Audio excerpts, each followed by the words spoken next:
What's going on, everybody? It is episode 76. Count them 1776 minus the 17. Episode of Truth Will Set You Free here on the Be the Change Network. We took last week off. We're coming in hot this week. We finally are going to have a conversation with somebody that doesn't fully agree with us, which is what this is all about. So we've got Carl on the bottom. You've got Easy, Sunni, the anarchy optimist, whatever he wants to call himself. It's Kevin in the house. You've got Sunni doing a dab. You've got Kevin doing a dab. Not the kind of dab they would like to be doing right now, but that's a different story. We've got a lot of topics to cover. Carl is going to be on. He is going to give his rundown of how he feels about some of the racial cases in this country. Kyle Rittenhouse, the Arbury trial, Jussie Smollett. We'll bring it up. Darrell Brooks, all these different things. There's obviously been some news today, a couple things we'll talk about. We're going to bring up the Omicron. I keep calling it Omnicron, but it's the Omicron variant. I want to talk a little bit about the concept of those that are V injured, but some of this stuff might go after the show. To be clear, the after show, we are going to give a link because we're going to go here after. We'll talk about it later. We're going to go directly through our portal so we can say whatever we want. So that's going to be nice. We can say the V word. We can say the thing that rhymes with schmurschmeckton, and maybe some more about the Ghislaine Maxwell trial, which we'll talk about briefly. A little bit on Fauci, talking about the medical mandate being banned in a lot of places. Blexit Utah is being overtaken by the gay community, it seems. And shoot-up clinics where you get to shoot up in safety and all that good stuff. Easy. Talk about the merch, what we got going on with that. Sunni, you're muted. I got to unmute myself first. So, as always, go support awakenotwokestore.com. And I think we're still running the Give Thanks special right now. So that'll get you 25% off all merch right now.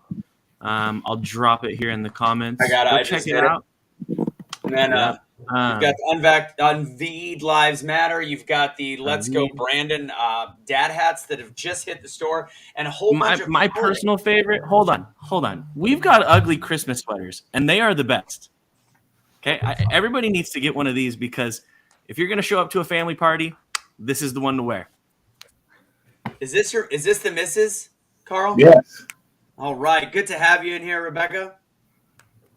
Love that you are joining. So go ahead and check that out. We'll pull that up in a second. I'll actually show the ugly sweater stuff. Let's see what else we got. Oh, and of course, we'll talk about this later in the show. A couple things coming up this week. Some housekeeping right now. We've got the Brian Cuban, Mark Cuban's brother, will be on Changemakers tomorrow. He's an author. Got some really interesting stuff. The recovery advocate, and he's got a book coming out as well. So he will be on Changemakers with me tomorrow. After that, we have got our Great American Summit. We've got a whole thing on with Ryan Weaver. He is going to be performing at that. And we're going to talk more about the American Summit so you all know a little bit more about it. And those of you that are in the Dallas area, hopefully you guys can make it. Again, it's not about Republican or Democrat. It's about those that take pride in this country. Steve, what's up, brother? Thank you, Mr. Stevie Marley, for throwing that in there. And again, anybody that can make it, please make it to that conference. I will go ahead and put the link for you guys to buy tickets. I just had a friend from high school reach out, and that was pretty cool that she was like, I'm in the Dallas area, and I have a women's group that saw your name on here on accident, and we're going to go ahead and come. So make sure you join that, learn some more about it. I'll throw that up in the chat. Aside from that, gentlemen, are we ready to get the show started? Start your engines. Yeah, let's go. I'm not a gentleman. No. I don't like how you just straight up misgendered me. Did I not say ladies and gentlemen? I always say ladies and gentlemen. No, you didn't. Did I say that? No. You said gentlemen. Completely eliminating Sunni's femininity. She must have been putting out a lot of masculinity. Sunni has shut all you guys. Her femininity has shut all y'all down. That's what it is. All right, let's get it started. All right.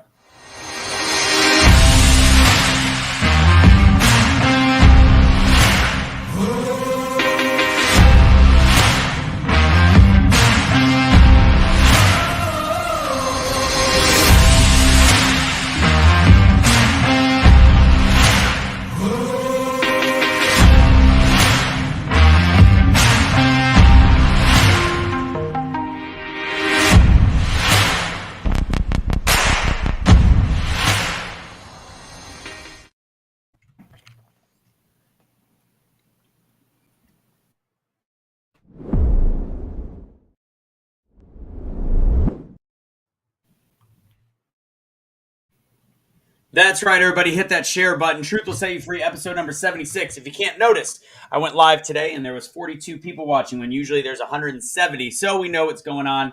Do us a favor, hit the like button, hit the heart button, make some comments, tag some friends, share it out there. We got episode number 76 of Truth will set you free. We've got a special guest. He's been on before with Cash. He's been on before since then. Carl Covington, to come and talk about his difference in opinion and how we can have a conversation, find some middle ground, see what we disagree about, and end it civilly as adults, because this is what United States of America is all about. So we're going to talk about some of the issues with race. We're going to talk about those that are injured. We're going to talk about the medical mandate in 10 states being gone and possibly more. Blexit Utah jumping on kind of this odd gay bandwagon. And, of course, the shoot-up clinics. Well, we got the school shooting in Oxford, Michigan, but also the shooting clinics that are apparently in San Francisco, Seattle, and now New York City to help people do drugs. So let's start with Truth Will Set You Free. Oh, look at the ugly sweaters are up. I love it. If anybody can't see those, we've got a few fun things up there. We've got, let's see, we've got the Hunter's Holiday Spice. This is my only shirt. There's the Hunter's Holiday Spice. It's kind of funny, isn't it, Carl? See, it's kind of Hey, ugly. That's all right. Good job. There you go. Well, let's go, Brandon. Christmas one. So make sure you guys check that out. They have them in sweaters and unisex T-shirts as well. All right, cool. Carl, I want you to please just introduce yourself to everybody. We won't get into our first conversational detail and all that stuff yet, but go ahead and introduce yourself. My name is Carl Covington. I am out of Bellevue, just a little suburb right outside of Seattle, Washington. I am here to speak the truth, man. You know, it's good to be on the show again. I've been on twice before, just like you said. Me and Cash was on the first one that we did, which was was a really good show. Really loved the dialogue. Really loved the fact that we could keep it to still be gentlemen. And, at one point, we kind of went off the rails, but that's what you're here for, right? So look forward to this time. And the last time was with my with my buddy, Anthony Gaines, who we do Real Ass News together. Congratulations to him on the baby and everything like that. We'll be back filming Real Ass News very quickly here shortly by the beginning of the year. So, but I look forward to see what the dialogue is going to be here tonight, and hopefully we can get on the same page, if not anything else. We'll go from here. That's funny. Not your story. It's funny. Just this comment. I actually had a couple people tell me that they were all of a sudden not following us anymore and didn't know why. Welcome to our world. Good to have you on, Carl. Kevin, you got any news? Got anything coming up? So Liberty Revolt Media, as you all know, the other little bit I do, we have a show coming up again on Saturday. If you're in the northern Colorado area and you're involved in any form of libertarian politics, we will be doing a meetup at 6 p.m. after our show, and then going to grab some food.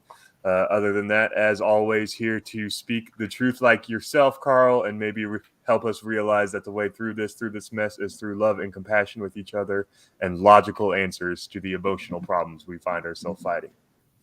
Heard that. Easy, what's up? Nothing. That was just I love the rehearsed intros from Kevin. They're just a little bit cheesy, but they're great. That came straight from the dome, bruh. Come on now. Ad-lib. You know what I mean? Yeah, dude. It's called being genuine, Eric. We're gonna explain this in a second. We'll explain what a shooting clinic is shortly. Easy, introduce yourself, and then we'll go to Suni, and then we'll get this party started.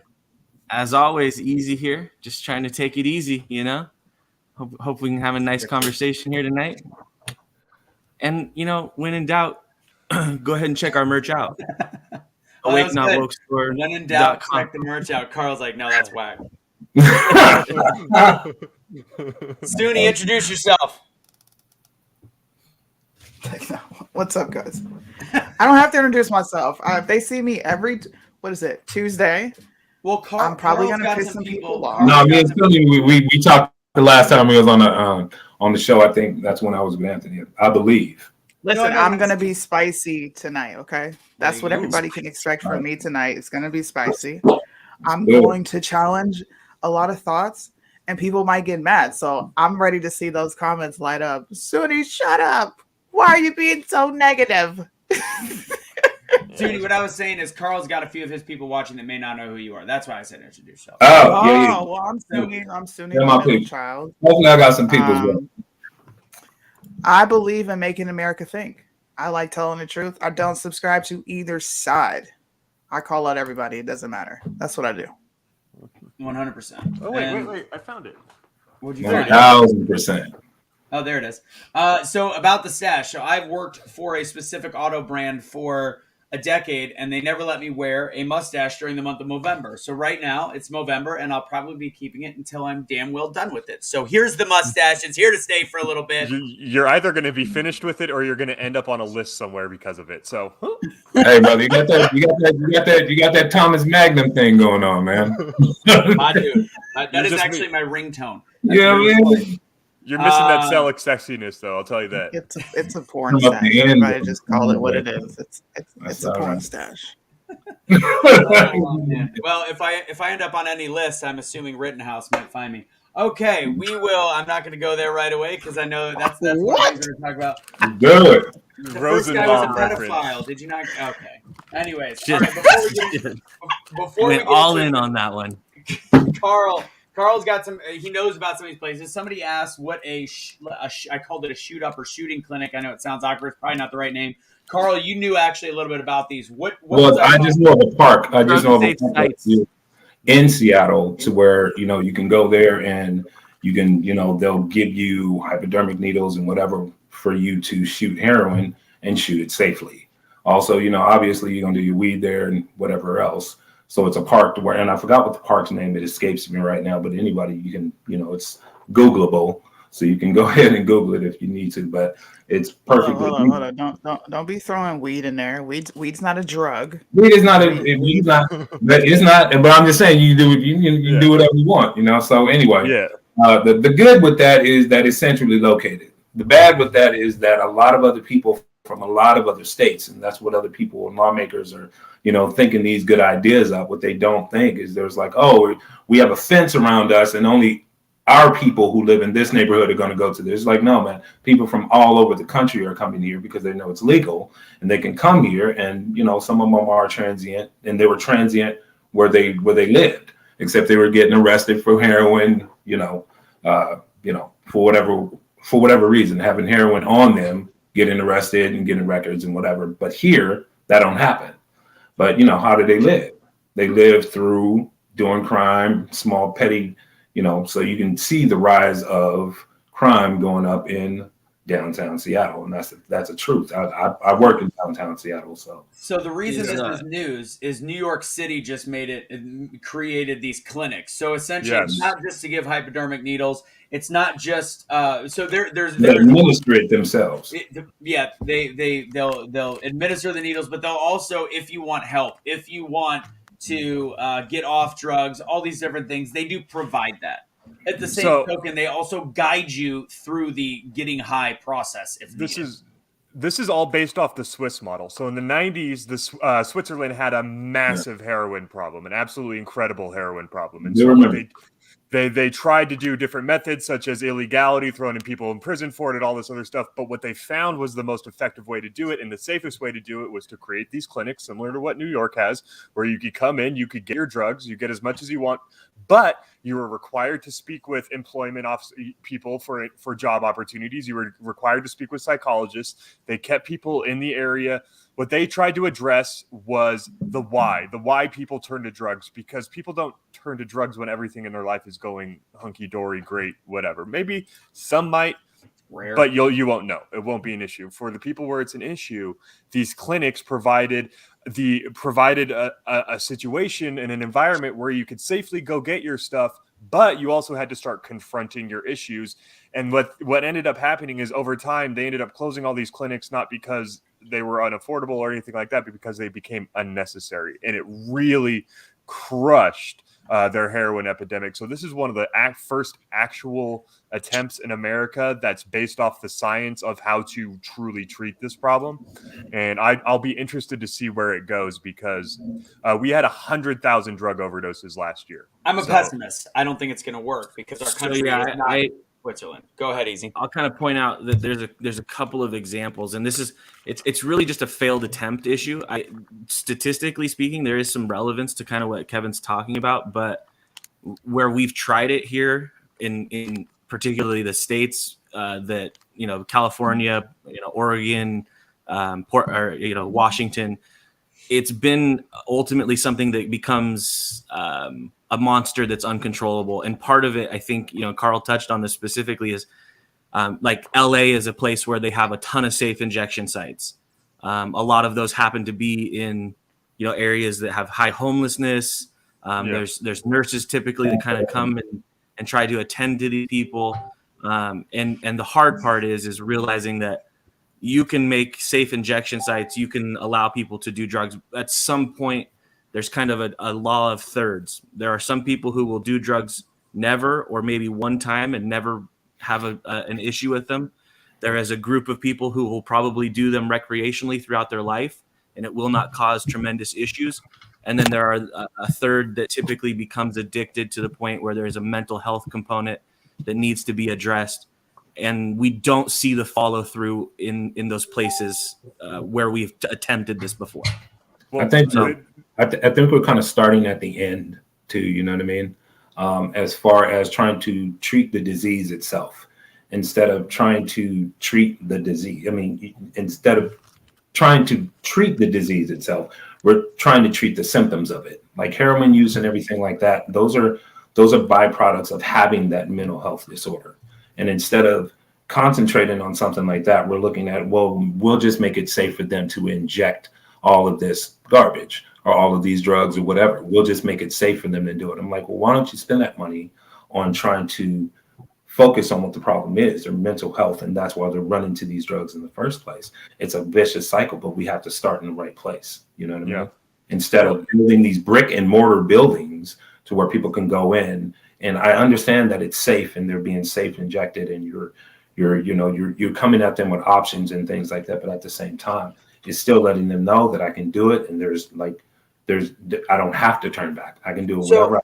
I got a question, because Switzerland, it worked. I think in my mind the difference is, as you said, Carl. I think I see the vision better now, because before I was like, this is the dumbest thing I've ever heard.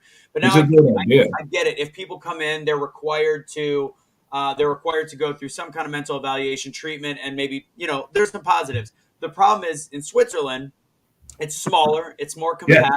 Whereas, like you said, Carl, if it's not implemented in the whole United States, you're going to have a bunch of vagrants come to one area that there's only so many people a building or a park can hold. So ultimately, it's 100%. Going to spill out to the side. I see people talking about Eugene, talking about Seattle, and how it's caused more drug users in an area. Yeah, it's caused them to converge here because they know that they can do here. I mean, they know they can do it here, and they know that this is the place where to go. So they're just centrally locating it. That's all, but it's not solving the problem. Go ahead. But also, Europe also understands something that the American left doesn't, which, hey, if they're not coming into the clinics, they get arrested and they get thrown in jail. It's not a carrot or stick situation. It's a carrot and the stick. If you want your drugs, you're coming to this clinic where you have to talk to a psychologist and you have to talk to someone about employment. You can't just go outside. You can't take them and then go outside and do it in the park. You must do it in here. You must get treated in here for it.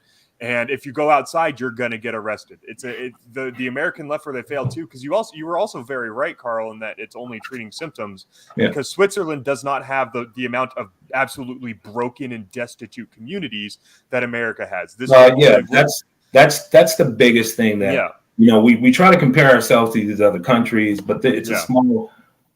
They live in a small microcosm compared to what we live in. We have more metropolitan areas than them. We have more low income areas. We have more upper class areas than them. So just by definition, we have more people. We have more, and especially here in America. I'm not saying they don't go hard in Switzerland, because they've been going hard, but we go hard here as Americans, man. Yeah, we do. It's not like we take advantage of things like that, where people is like, oh wow, we have help. They're going to help us with this epidemic. Us as Americans, we look at that and like, damn, man, we can go there and just do this shit for free. You know what I mean? And that's the way we look at it. And we take advantage of the system. And that's the way you see it here. That was like, what? We can just move to Seattle? I mean, we're already homeless. Why don't we just be homeless in Seattle? We can do drugs. We're not worried about getting arrested. We can go someplace and they'll do it for us and help us with the high and make sure we don't OD. You know what I mean? So that's what I'm saying. They look at it as more of like a utopian factor more than of come here so we can heal you and we can help you. And again, that's the mental illness side of it.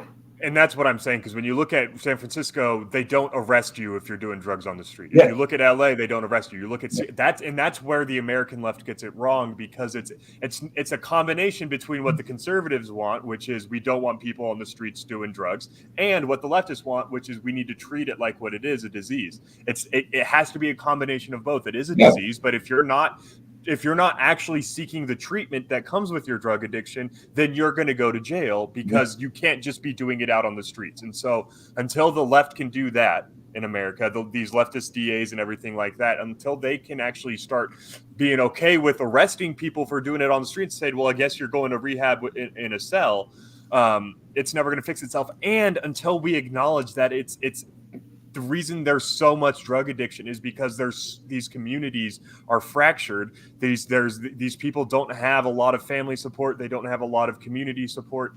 Those are the problems that must be addressed, or you cure one drug addict, you're just going to get another one taking his place. So man, they just keep popping up. You know? Yep. Just like weeds. And it's a whole systemic problem. I have one logistical question. What does anybody have a reasonable understanding of how a solution would work? Something that everybody could get behind? Because we seem to agree on the fundamentals of why it's not working.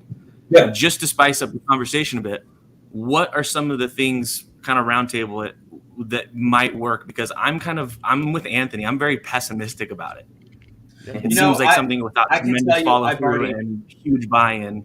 I've already heard something that makes, because again, in the very beginning, I thought this was the dumbest thing I've ever heard. Learning more about the Swiss model by the brilliant Kevin in the bottom, and then Carl's concept behind it is, and this is going to sound very weird coming from somebody that's started to lean very libertarian. I don't think it should be a state-by-state program. I think it should be a federal program that has it in every city. Yes. But now, on top of that, it actually has to be managed by people that give a shit, which is something that our country doesn't do when they're federally run. But if it's a federal program in every major city, if there's a place to do this that says, if you want to do it, you have to go through XYZ classes in order to be a part of this, and we arrest any drug offense that's out there in states, what happened? Would a reasonable solution be to bring back mental? Can I say, if we run a federal program like that can help with mental illness, the way that we run our federal prisons, we put a dent in our problems in the next 5 to 10 years. Period. Yeah, because we don't have that type of strictness, that type of sternness. You know what I mean? When it comes to like on the federal level, to where we're all, it's more like, oh, we can do it. Oh, you guys can do it. We're not going to do it. You guys do it, and you know what I'm saying? Everybody chooses,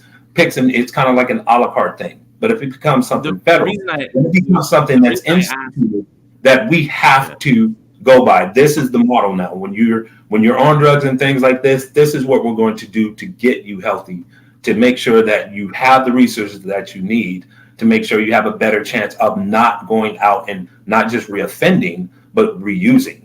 You know what I mean? So that's what we don't have. Do you think that's something that mental health institutions could be something that would be? Of course. Because that's one of those big back and forth issues between mental health professionals and typically kind of, how do you treat that without putting people in a here's the thing, weird spot? So I just that's kind of what I want to bring up. And that's a great thank you. You know what I mean? That's a great question. And here's the thing, and there's so much red tape involved. And the reason why there's red tape involved is there's really no, I'm not saying money or anything like that involved, but it's not a booming business to get into. You know what I mean? It's the destitute. It's the least common denominator people. But in this country, we don't tend to believe in, we're only as strong as our weakest link. We're more like, where's the weak link? Cut that off, and the rest of us is strong. You know what I mean? Cut that shit out, and then don't even think about the weak link. There is no weak link. We're just all strong. You see what I mean? So that's how we look at our citizens sometimes. Like, we don't look at them with that compassion, even though we should. We don't. I would say, Carl, I think what you're comparing it to is what the product of the programs of the attempt to help are. Because if you look at it based on the products, the government doesn't give a damn about you. No. Never will. I think that we as people, part of the individual, at least when I talk to people, part of the individuality that I focus on is you owe it to your community to be the best version of yourself, because that's the only thing you can control. You as an individual owe it to your community to be the best version of yourself and hold everyone else accountable to that same standard. 100%. But I think that you can get those resources from this community that you live in even better. You know what I mean? That helps you to be even better in the community that you live in. I mean, you know what I'm saying? Regardless of what that is, whether it's low, middle, upper class, however you look at it, if you get the resources that you need, you have a better chance of being successful at anything. And I was just preaching to that, just to let you know, Anthony, like I said, from the federal level. You know what I mean? Just like we have the prison system, and they have their certain agendas to be able to reform, so to speak, prisoners to be able to be let out. Same thing that we should have for people with mental illness. We should take it just as serious, and we should just have just as many on a federal level to be able to take care of that. You know what I mean? Because we know that it's a tremendous problem in this country, not just with addicts, but I mean, people from the military. How many people commit suicide in this country? And it's leaning on Japan. You know what I'm saying? I just know it's here. I just want to say, though, I would be against any kind of federal control. Maybe federal provides funding, but it should be done at state and local. It should be done at county and city level. Should be able to dictate their own policy. I agree, but I think I was just saying if it was done on the federal level, that was just hypothetical. Yeah. I don't think on the federal level. And I brought that up too. Yeah. No, you're good. You're good. I was just speaking on that. Yeah. No, you're good. You're good. Next though. So this is what we got. We're gonna have Carl go for a bit, and people kept asking. I totally forgot to mention Casey's not feeling great. He doesn't have a voice, so he's not going to be on the episode tonight. He's watching from behind the stage, as you can see some of his YouTube comments. And yes, he is finishing up Facebook ban at the ban at the end of the evening. So we've got that checked off. We have a school shooting in Oxford, Michigan. We don't know a lot of details besides, unfortunately, 3 people have passed away, 3 students, and 6 more are injured or badly injured, one of whom is a teacher. We have no details except for his 15-year-old sophomore. We don't know anything else. As we know more, if I find out anything else, we'll let you know. There's more stuff that we'll talk about. But ultimately, Carl, this is what I wanted to have you on the show. It's been a while. There's been a lot of news. There's been a lot of media. I'm sorry, my mic fell down. But there's you got Kyle Rittenhouse. You've got Arbury trial. We didn't really get to finalize on this stuff because we took off last week for Thanksgiving. There's Daryl Brooks. There's a lot of things going on. So, Carl, the floor is yours. If I interrupt you, that just means I want to, more go into detail on some of your stuff. But go ahead. We'll start. First of all, man, I've been kicked off Facebook for the last 30 days. So there's been a lot of things. I'm serious. I'm not playing. I just got off Friday. So I was trying not to say nothing until I got on this show because I wanted to be able to say whatever. But anyway, I wasn't able to chime in on the Rittenhouse case the whole time. The whole time the case was going, and I was staying with it, checking with all the evidence, making sure that I had all my I's dotted and T's crossed and whatever, to just be able to speak on it when I was able to, when I got off Facebook. So, and then when he asked me to come on the show, I was like, oh yeah, this is a great place to let that out. But as far as what I've seen, from the reports on Kyle Rittenhouse itself, obviously he was acquitted for murder, for the 2 victims, Anthony Hubert and Jason Rosenbaum. I think the first thing that I saw in the whole case, and I'm not sure if you want me to lead off into this, but the first thing that I saw with this case, and I knew it was going to be hard to do anything against this young man at all, and I mean Kyle Rittenhouse, because how they first started to demonize the victims themselves, and they were victims. I know that Anthony Hubert, he was suspected of domestic violence and rape. He was the skater in this that was involved. Joseph Rosenbaum. He was the one that was actually 5150. He was crazy for real. He had just been in a mental institution the day before. He had just got out, was, from saying that he wanted to commit suicide. And I don't even think that he went there giving a shit about Jacob Blake or not. I just think that he was there. I just think he he got involved in the skirmish, and then unfortunately his life was taken. And then you have this Mr. Bushcruz, forgot his first name, but the first thing they started mentioning about him is, once they found this information, was about felony burglary. Now, this always not just infuriates me, but it just confused the hell out of me. When this young man went there, when he went there that night, and we can get into the specifics and everything like that. When he went there, if he wasn't there to kill anyone, right? If that was not his intention, then that's fine. Then these men's background doesn't really matter. He wasn't there to kill them specifically. He wasn't there to kill a rapist or a guy who just got out the mental hospital. He didn't do that. He went there to do what? To march and to protect, or whatever that was, right? And so for us and the media to start demonizing these men, they're saying, well, he was a rapist and he was a this and he was a that. It made it okay that those men were killed. First Carl, of all, can I ask a question? A quick question? Was any of that brought up in trial? Some of it. I believe some of it. I'd have to go back and highlight because I wrote a lot of stuff down. None of what you brought up. That was strictly in the media. Yes. That had never been brought up until getting near the trial. Yeah. You neglected one happy mistake of the first person that was killed. On top of being 5150, he also raped 5 or 6 children. Yes, he did. Yes, he did. He should have been on the street. 5150 is crazy across the board. I get it. Yeah, like psychotic. His mind. I wanted to say something as well, really quick. It's the reason why that was brought up is because immediately Kyle Rittenhouse was a Nazi, white supremacist. Like he was all those things.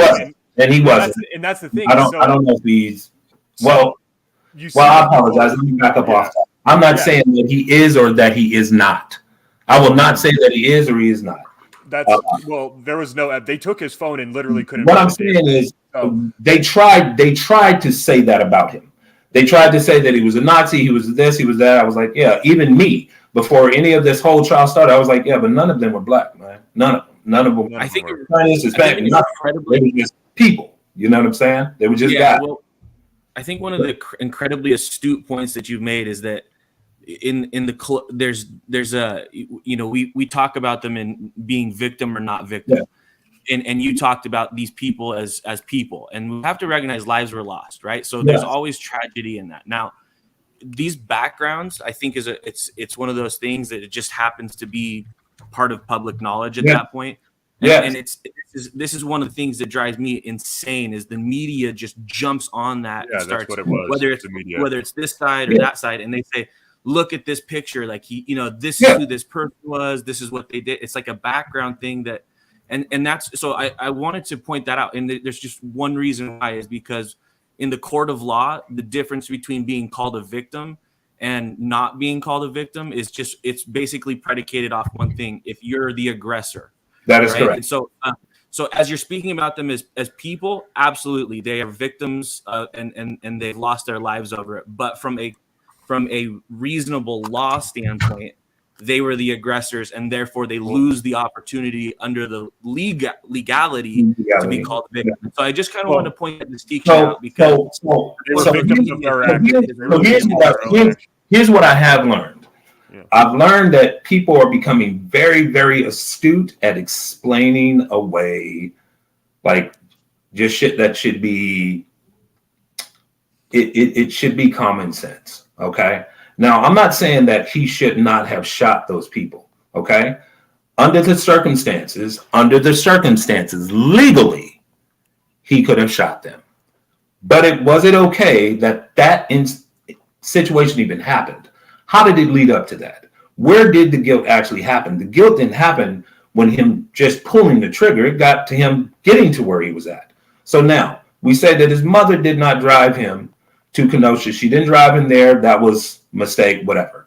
The rifle, he didn't get it there. He got it from his buddy, Dominic Black, who bought it for him and things like that. And he said he was storing it for him, whatever. That was an illegal act by itself. No, it wasn't. Well, him under Wisconsin law. him buying a weapon for an underage person, yes, it is. It's just as legal By Wisconsin law, because the barrel length was greater than 16 inches and the weapon length was greater than a total of 27 inches. It was not 16 under Wisconsin law was the legal age to have that.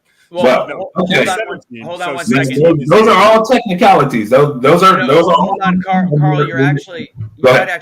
Carl's actually potentially right, and I've now looked at this because the Dominic Black case is coming up. The weird thing about this is, although Rittenhouse was found, or was they were trying to convict him of murder and 87 different offenses. Yeah. Dominic Black is up for 3 years for the way that he bought the firearm, and that's actually still a questionable offense. No, it's not. It depends on how they file the paperwork. Because it's the same prosecutor. Anyway, like I was trying to say, because I know a lot of people are going to try to pick this apart. Do you understand? I get that. Depends. Go ahead. Depends on, sorry. I understand this very well. The one area where there's a mistake is on a federal background check. He did buy the gun from a legit gun store. If he did not precipitate on the paperwork that it was bought for another person, that is what is illegal. So everything that leads up to that point can technically, there is argument for what happened there for the. Okay, Carl, hold on a sec. Let me clarify a couple things. First off, Suni can talk whenever she would like to. That's she always has an open floor. As for somebody saying that it's not, I understand that. I'm saying that it's enough to where they can bring up charges because it's questionable. However, based on my knowledge, especially with everything that happened during the Rittenhouse trial, based on the gun barrel, all these different things, it is a legal purchase for his friend. So I'm saying that there is a reason why he is going to potentially have case, but it might be thrown out before it makes it to trial. So we just don't know. Let me get to my actual what I'm actually saying here. Yeah. All those things, man, I've heard them. Trust me, on my page or anything, Anthony will tell you, I put up controversial stuff all day, and I'll have hundreds and hundreds of people telling me, explaining every step of the way while the barrel was long enough, or it was the right shotgun and it was legal, that he could have got it at 16 and 15 and a half. I get all that. But what I'm saying is this: where did the common sense come that he has parents, right? He's 17. Where was his parents when he said, man, I'm going out to protect or something like that, but I'm going to where the riots is? Where was his father at to say, hey, man, why don't you stay home? Why don't you do this? Listen to me. What I'm saying is, I'm a father. I have a 22-year-old son and a 19-year-old son, 17-year-old daughter, right? And the last thing that I would do or expect my son to do would to take a rifle, any rifle, and go to a riot and walk around the way this young man did, unabated, no police or anything. So from what it was said. Now, to me, I can't get a rifle right now, walk down my steps and walk 15 feet without someone having a problem with it. You know what I mean? So what I'm saying is, under the circumstances and the judicial laws, he is innocent. But you know who else is innocent? O.J. Simpson. Ain't that a bitch? Yeah. But by the same definition, then there are people that can explain the same exact way that you did on why specifically he is. No, it's two very different trials. I'm going to tell you that because two different trials, but the same type of deal. No, it's actually completely different. Let me explain why. Yeah. So O.J. Simpson, it was figuring out who fired the weapon. We already knew who fired the weapon, so it's two very different trials. I get that. And I will counter with you. I don't know if I would leave my son to go do this by himself, but I would be proud of a son that wanted to stand up for what he believed was right, which was there was protests during the day, there was riots at night, and he wanted to protect the business. He didn't want to walk around with his firearm during the protests. He wanted to stand in front of a business of somebody, might I add, was a minority that owned that business, and stand in front of the business and to potentially protect it. Now, with that said, his intention was never to use a firearm. And he was if you look at photos, there were tons of Antifa. There were tons of Black Lives Matter protesters. There were tons of people like him, military. How many were there? There was like 30. They had like 30 some odd people with guns there. Hold on, can I say something? Can I just say something? Go ahead. None of them shot this dude. None of them. It was actually Zelensky who fired the first shot. But what I'm saying is nobody shot him.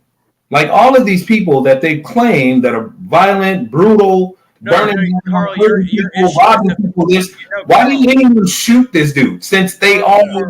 Hold on, your issue is the fact that he had a gun on him, like that he was walking around with the rifle. No, that's not my issue. No, that's not my issue at all. So one thing that I will do is I will say exactly what I mean.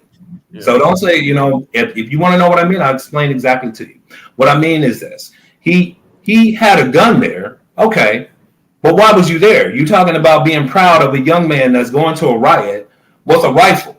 That that if something happens, hold on, man, that if something happens, that he can respond in violence. Now, you can say that he's protecting himself. What are you protecting yourself from? You're protecting yourself from something that you put yourself in. You put yourself as the person to be protected from. Not a big presumption that Sunni, go ahead. I'm not. Go ahead. Sunni, go ahead. So, why is it the question? Okay, well, why was he there to begin with? We all know why he was there. He was there because he decided to answer his nation's call to go protect a city that is literally being destroyed by grown-ass people. Uh-huh. So if a 17-year-old decided, I want to go clean up graffiti, I want to go render first aid, I want to go help protect a business, and grown-ass people decided to go attack him, then he had every right to shoot the shit out of those grown-ass people. If anything, the question should be, why is there rioting going on to begin with? Why does anybody have to go protect the city 30 minutes away? That's a very good question. That's a very good question. What is the hold on. No, because you asked the question. What is the reason that they were rioting? Who gives a shit? No. What I'm saying is, I asked you a direct question. Since that was rioting. Hold on, man. You said why were they rioting in the first place? Carl, you asked a question. Let her answer. Let me answer it. They were rioting for a guy who decided to go back and grab a knife from his car and turn it on police officers. That's why. So essentially, they were rioting for another criminal who was doing ain't shit stuff. Yeah. So you're rioting for absolutely nothing. He put himself in that situation to be shot 7 times. Then the question would be so what I'm saying is, so if we're doing this all for nothing, if we're doing this all for nothing, Carl, do me a favor. You're a little loud. Just step. I apologize. What was Carl Rittenhouse doing? Was he doing it for something? Is that what we're saying here? What did Kyle Rittenhouse do that it started the confrontation with Joseph Rosenbaum? What was the act that Kyle Rittenhouse performed that started his confrontation with Joseph Rosenbaum? Was he standing in front of the store that he was supposed to be protecting? Yes. He was putting a fire out in a dumpster that was being pushed into a gas station. And then that's what the video says. And then Joseph Rosenbaum and Zelensky took offense to this and started threatening him after he put out a fire that was being pushed into a gas station. Mm-hmm. That was the act that initiated Joseph Rosenbaum. I watched the crowd, but I understand what you're saying. Yeah, so the fact of the matter is, you asked the question, weak men are the cause of this. Men that would refuse to allow the police to go in there and prevent the riot. Men that went on the media and started drumming up all the hatred around Jacob Blake, because make no mistake, this is almost entirely on the media for all of this. I'll give you that. They stoke the racial divisions in this country. They refer to the protesters that he shot as Black Lives Matter protesters so that people will associate it. They will think automatically he killed black people, knowing full well he didn't, because they know that's what's going to get the people going at each other. This was entirely the media's fault. Kyle Rittenhouse was putting out a fire in a dumpster because other men in his community refused to do it. If there were more men in Kyle Rittenhouse's community, regardless of color, that were willing to stand up for their community the way he did, none of this would have happened. Okay. So if I can, I think one of the interesting things, right, is as we're picking this apart and kind of having this discussion is at some point, like there seems to be like, well, I want to draw the line here for why we can critique this person for this thing, but not here for the other side of it. So I think there's fair value in some of this argument of like, well, why was he there? You know, he's a kid. Maybe his parents should have had a, you know, some of that's fair game. Like, I'm not going to sit here and pretend like I don't agree with some of what you're saying on premise, but I think the point is made, which is, why was anybody there? And then if they're there in support of a criminal, we have to be pragmatic and say what it is. And we can't coddle the fact that, you know, it's tragic that he's lost the use of his leg, but he didn't do something that was non-violent. He threatened with a knife police officers. We have to expect that there's going to be consequences for those kinds of behaviors. Otherwise, they become the norm and the acceptable. And we're looking at the exceptional, and we can't ignore that nobody should have been there in the first place, because this incident should have never happened. So if we're going to get to that level of you know, well, we have to start drawing a line and say it should have never happened, because this should have never been a criminal act. Okay. And if people would have had a better interaction with the police that day, things may have been different. Put it this way. So we got to cycle it all the way back, in my opinion. You mentioned being a father, Carl. Just this is the last thing I'm going to say. My grandpa at 15 was in the Pacific fighting the Japanese at 15. So just because he was 17 doesn't mean he has no right to be there. Just because he was 17 doesn't mean he doesn't have because there were plenty of 16, 17, 18-year-olds that were fighting both the Nazis and the Japanese in World War II. Were fighting the North Koreans. Like, that's, yeah. I do. Carl, go ahead. Okay, so let's pivot to the insurrection that happened. And if we're going to go, hold on, I just want to ask a question. Hold on, but before we go to insurrection, I think Suni had one more point. I just wanted to make one statement based on you talking about nobody shot him. We're forgetting that there was a kid in Dallas. There was another like a restaurant owner that literally did not have a firearm, and they got beaten to the closest bit to death during the BLM riots. So just because there was nobody using a gun against him doesn't mean you can't get killed from hands, stones, skateboards, etc. Suni, I know you had one other topic before we go to insurrection. No, I just wanted to go back to what he said. You tried to make a racial comparison between you and Kyle Rittenhouse walking around with a gun. And I just want to remind people of what happened all summer 2020. These people were walking around with weapons. These are black men. So I am going to disrupt that narrative that black men can't walk around with their weapons that they legally own. That's bullshit. I'm married to a black man that walks around with his AR. That's BS, man. Also, that's all I wanted to say on that. That was good. Also, to point out that people have also said that if he was black, he wouldn't have been taken into custody. The Waukesha guy was taken into custody. And if he was black, he would have been found guilty. Literally that day, Anthony Coffey IV was found not guilty in by terms of self-defense for shooting at the frickin' police, of all people. So here's the thing. Here's the painful truth. Some things aren't racist. Yeah. Like this Kyle Rittenhouse thing, it's not racist at all. There we go. Very much isn't. I'm saying a lot of things that happen with it is just like you said, and maybe you want this. And I'll get back to the insurrection real quick, and I'll just name it. The lady that was shot at the insurrection, should she have been shot? No. She was raiding someplace you should not have been able to raid this place. You shouldn't be able to assemble the way you did and overrun the state. Or are you saying that's okay? No. I mean, I was there. So I'll take the bait. I think there was a lot of. I thought there was a lot of bad things that happened that day in comparison to the percentage of people. And again, I don't want to do a whataboutism or a gaslight, but there were federal buildings lit on fire with police officers in them over the summer. So I'll stop there because I don't want to compare the two. But in terms of that woman, she had no weapon on her. She was going through a window. Should she have maybe been tased, or should there have been some forceful act made? Absolutely, because there were people going too far. There's also other information that we can't talk about on here about the fact that there was infiltrations from 3-letter groups. But again, there was a lot of overzealous Trump supporter assholes that were going too far. I get that. I 100% agree. But again, this was 200 or less people out of out of 500 to 750,000 people there. So that's my. And again, I was the only one in this group that was there and can tell you my firsthand experience. I saw that plus too. one video I watched. I saw you there. I remember you posting some stuff. Yeah. Just wanted to say, I mean, why do we have a well, problem with it in the first place? It's who's to say that our government should be held up to this giant high standard when it completely and repeatedly shits all over its people and robs its people of humanity? That's the reason why people are fucking rioting, brother.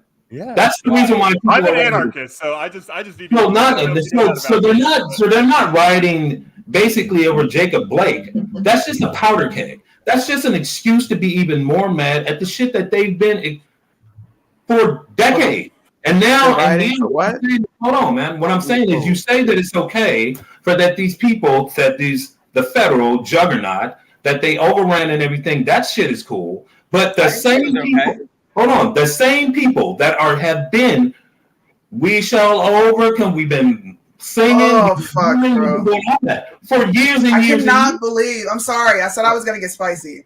It is so disrespectful. It is so disrespectful to even compare the things that people are quote unquote protesting about today. Now? In the last 3 years, you are literally comparing Martin Luther King, Malcolm X, We Shall Overcome. We're not doing that. People being pissed off about criminals getting shot by cops. No, that's not comparing the two right now. You're saying. That's what you're saying. What else is there to protest over? So that's not what they're doing. That's what else are they protesting over? What are they protesting over? Over police brutality. Bullshit. They're not. But you see what I'm saying? You call it bullshit. So that's not what they. But they telling you that's what they're doing. But that's not good enough for you. Carl, they got to be fighting for a drug addict. Carl, shush. Can't talk over each other. Sorry. So Carl, I do think they are protesting over perceived racial issues and police brutality. I don't think that they're right. I think that the perception of racial brutality is so. We've had these conversations with you before. It's so out of whack based on the fact that look at Kyle Rittenhouse. I'm going back to it. They have made that look like white supremacy, which therefore is the powder keg that is building over this white supremacy. There's police brutality only. It's a lot. It's not hard to make it look like white supremacy when you have a bunch of white supremacists that back this young man. That say it is okay for what he did. Hold on. Hold on. If I'm going to say something, allow me to at least finish my thought. What I mean is that doesn't mean everyone in this room. That means to say, just like Donald Trump, he had people who were racist as hell backing him up, and the other party. You got to provide receipts too. Hold on, man. No, you got to provide receipts. That's a whole nother show, but I would love to talk about that. But anyway, and back to Sunni. Sunni, I got to talk to you. I understand. I understand what you had to say. I get it. I don't agree with what you had to say, but a lot of things that you have to say is just churning the shit pot. I get it. It's like Stephen A. Smith with you. You know what I mean? Bro, I don't hold on, Carl. Hold on. No, Carl, what I'm saying is there's no what you can't see how there's still systematic racism in this country right now, and it has We're talking about police brutality. Stick to the topic, man. Stick to the topic. Or just like a dude who got kneeled on and stuff like that because he got killed. Bro. He was killed. He didn't get nailed on. He was killed. Hold on. While we're on the topic of kneeling, let's talk specifically about the supremacy issue, because this is something that I have to point out the hypocrisy. We have white people in the streets kneeling in front of black people because they're told that they're not efficient enough in their understanding. So if we're going to talk supremacy issues, like we have to look at some of this stuff. It's a round wheel. We have Black Lives Matter saying, I'm, like you have to bow to us. And then you're saying, well, it's white supremacy that's caused this issue. At some point, we have to be super pragmatic and say, well, hold on a second. I don't remember people coming out in KKK uniforms saying white power. What you saw was you had Black Lives Matter in the streets protesting things for criminals, saying we have grievances from the past. And Whether those are valid or not, I'm not going to sit here and debate all that. But what I am going to say is it doesn't exist in the way that you're presenting it. It doesn't have to be that 30 or 40 years of oppression has been happening to you today. You're living in a world where we all grew up to look at each other and say, I see value in you for this reason, this reason, this reason. We can't sit here and I can't be apologetic for the world that was 60 or 70 years ago. We live in a different world, in a different stratosphere now. That's dismissive. It's dismissive because I never said that. I never said anything about 60 years ago. I'm talking about right this minute. There is systematic racism in this country. Examples. Now, let me just be very, very clear. Have we come a long way? Hell yeah, we have. We have come a tremendous way from where we were. But are we where we need to be? Have we pushed that needle to where we need to push it? Hell no, we haven't. Because you can't name me anyway. Not to go off on that type of tangent, but what I will say is this, again, I don't even want to talk about white privilege or anything like that. I don't care about privilege. I don't care about any of that. But what's more important is like I don't know. Carl, let me I want to specifically call some stuff because when you start to get frustrated, you start rattling things off that need to have some kind of backing. Like when you said about Trump, you said that he had a bunch of racist people backing him. When you say that we still live in a systemically racist country, I need to know what is still systemic, what exactly you're talking about. Because to me, if you think something is systemically racist, Darrell Brooks would never have been out of jail. If you were to tell me that a black man that has had the 20 years of crime can do something where he almost runs over a woman and gets $1,000 bail and he's black, that's not a racist country anymore. There is no systemic racism. That's actually the opposite, and it's causing more problems. No, it is. It's actually racist, Anthony, because it says that it comes off an idea that because we have disparate racial outcomes in policing and crime punishment, that can only be because of racial prejudice within the system, not the fact that there is more crime by certain racial demographics over others. The fact that if you look at violent crime between white people and black people, 90% of it is black on white versus white on black, then rather than acknowledge, okay, so there is not really a racial discrepancy because of racism, there happens to be a problem with a lot of broken communities that happen to be black. And we have to acknowledge that at some point there is no systemic racism because there's no laws that are specifically about it. There is no law that says if you are white, this is your punishment. If you are black, this is your punishment. All Jim Crow, all slavery, all the actual systemic racism. At a point, it comes down to the fact that if you look at a lot of the places where you're going to scream systemic racism, they have police forces that are majority black. They have city councils. They have mayors that are majority black. They have at a point.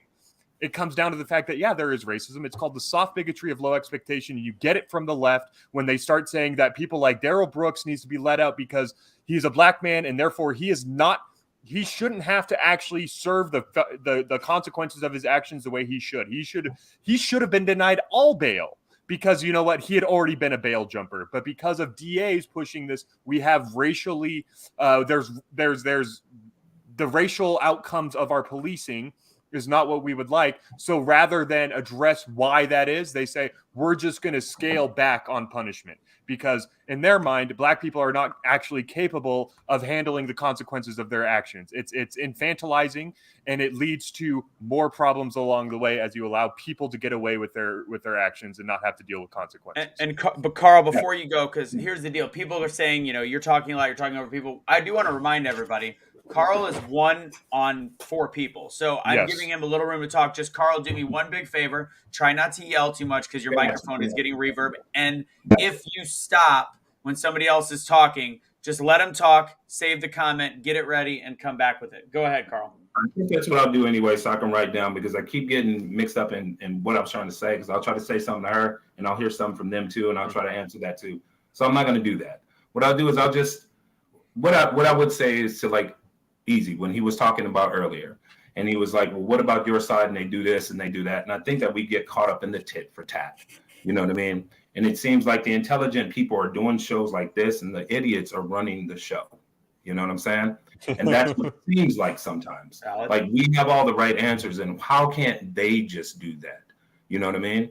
But the cure is not on them. The cure is on us. And the cure is to have this type of dialogue and to come on shows like this and to disagree and to not necessarily be on the same page with things. And that's okay. I don't care if you 100% believe or subscribe to what I believe in.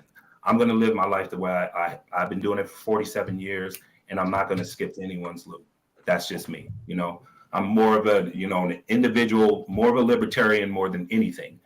And I just think as far as talking to each other, we don't trim the fat off the people we shouldn't be talking to. You know what I mean? We look at the place as a whole. Like I look at, the left or the right. I look at them either all Trump supporting this and that without looking at it rightly divided. Without looking at it, there's very sensible people in this group who can have very intelligent conversations, and we can really come up to some common sense dialogue if we're able to just talk to each other. I agree, Carl. And I think the big thing is, which was kind of get irate over things because I felt flustered because I was trying to answer 4 questions at once. So I apologize. No, I get it, Carl. And this, and the key is this: as you go, is as you're saying something, I will have to stop you sometimes to present it, because I think it's important, because this is our major disagreement points. And I think the way growth comes from in conversation is by information at this point. We can't go volunteer at a soup kitchen right now. It's 9:00 Central Time. So let's talk. I can't go volunteer to school. So let's talk. So you said, and I think that getting people's mindset, and this is my opinion on what Be the Change is, or what awakening somebody is actually getting to understand why you feel a certain way. And maybe I'll understand, or maybe I'm going to say, how do you feel this way without any true facts and only emotion? So my question is, what about our country today is still systemically racist? That is today. Yeah. Well, again, that's more of a tough question, But you said it. Well, that's true. I mean, and they can explain it in a lot of ways. We did a whole show on it. It's hard for me to encapsulate it in like a 3 or 2-minute snip, because then it's just going to be my opinion, and my opinion can be up for scrutiny. There's a lot of things that are systemic. There's systemic ways that the media uses, people of color, to demonize them to other people. How they say a black man did this, or a black man killed that, or a black man raped this, or a black man did that. Or when they're talking about his background, when he did something wrong and he was the victim, how we demonize him by saying, well, when he was in school, he dropped out because he did marijuana or this or that, and he was never going to be anything, but he was the victim. He was the one that was shot. We live in a country that does that. And so when we live in a country like that, it's hard for us to be taken, like looking at ourselves as being taken seriously, to the point it's like, when are we actually going to stop asking and just take what's ours? Now, are we doing it the right way? Hell no, we're not doing it the right way. You know why? Because we don't have the right leaders in place. All the leaders that we have in place is like, attack, burn it down, and do this, instead of using the diplomacy that we should be using. Instead of not having to have 20 and 30 black men walking with guns around a neighborhood, or 30 to 50 white dudes. We shouldn't have to have that shit. We're the dudes in suits. We're 20 to 30 men that could actually go in front of the state capitol and say, hey, man, we're not leaving until our demands are heard. I just did a men's thing like that fashion. We walked down in Seattle, man. 30 to 40, 100 of us. Carl, what were your demands? Anything. But what I'm saying is, I was just thinking to myself, I said, man, if we went to the state capitol, nothing would happen to us. They wouldn't come and spray us and this and that, because why would they? We don't fit the narrative. We don't fit what they're looking for as far as a thug or going there with rifles and everything. No, we're intelligent men who are going there with an idea and a plan. But before anything goes, what would the list of demands be? The list of demands would be, first of all, obviously, well, you mean as far as a community, because the first thing I would think of is like police reform. So not police, disband the police. I don't believe in that. I believe in more education. I believe that they have education. Good. We need to educate them more. It needs to be specific education. Educate police officers who are going in other in other areas to where they've never policed before, or they don't have friends, or they don't readily identify those people. Get them prepared for that. You know what I'm saying? Do You you know how can't many, just come Carl, into do the you have any ghetto idea? with all of these preconceived notions and tell them to go ahead and police that. Carl, do you have any idea how many policemen have been lost on most police forces this year, Yes. especially those after retirement, because they're Hell so yeah. demonized? So the concept of demonization of Yes. police officers have led us to the young hotshots that are even worse. I did not demonize anybody. I know police officers, and I'm very good friends with them. And I have very, you know what I'm saying? And I respect the police and all that. So in no way am I saying take away jobs and take away this. But at a certain level, you have to up the criteria of why you're a police officer. If I hear one more thing about a police officer talking about they're going to do this and I can't do this, well, I'd rather not be a police officer. I'm like, well, why in the hell would you want to do that if you're a police officer? Why would you want to use a chokehold? Why would you want to use something like that to this? And I understand that there's criminals. I understand that there's some badass people out there, and there's some people that need to be shot. And for them, they need to be shot, and that's it. There's no argument. Can I jump in real quick, Carl? Because before we just kind of move out of it, I want to point out one of the things that I think it's the kind of the elephant in the room in the conversation, and you kind of touched on it, which is the political leaders, right? Why aren't they better? And one of the things that I'm going to point out is time and time again, because they pander to communities, they get reelected. And the perfect example that I can think of is like Maxine Waters, right? She's somebody who legitimately did call for violence. She was very much for getting in people's faces and really provoked a lot of people into a chaotic sense of what they should be doing. And all the while she sits in a mansion outside of her district and does not have to really answer to the people that she represents. And so it's one of those infuriating conversations in only one sense, which is if you want better political leaders, then it's incumbent on each of the individuals in the communities in which this is being struggled with so badly to reflect upon the leadership that's been given to them. And right now, that's what's broken. Not so much that the leaders are broken themselves. It's that we keep electing these broken people and they don't give communities what they need. So I can point to Maxine Waters as a tremendous example of exactly what is the runaround that ultimately leads to the frustration inside of the community. I can't help but point out, if you're going to talk about political leaders, we have to talk about the voting base, and we have to talk about the principles that people are running on and ultimately then fulfilling. And, you know, that's kind of okay. And the big point. That's 100% part of the problem. But Carl, you saying police reform, how to deal with the situation better, although that could be a problem, that is not a systemically racist issue. I don't see it as a systemic racist issue. My question was, what would you change? What would you march on if you went to City Hall and say, I want to fix this perceived systemic racism? This is the stem of the first major question I gave you. What is systemically racist in this country? I think systemically racist is our community. Just having the resources that we have. We don't have any. That's education. Yes. Well, not just that, the whole community, the whole idea of having a ghetto in the first place, the whole idea of that business model. Like, how is that even here? Wait. How do we not have the resources that we need in this society, in this day and age, with all the resources that we have? How do we not have more help? Suni hasn't talked much. Suni, go ahead.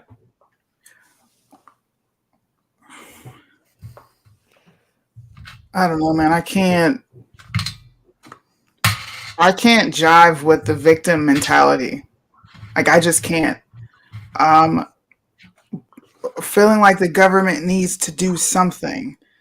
Well, why don't we have the resources we need? Well, main reason why Black people don't have the resources they need is because they keep voting for a party that does absolutely nothing. They keep giving government programs that do absolutely nothing. Another thing Black folks don't want to talk about is the fact that we have a fucked up culture.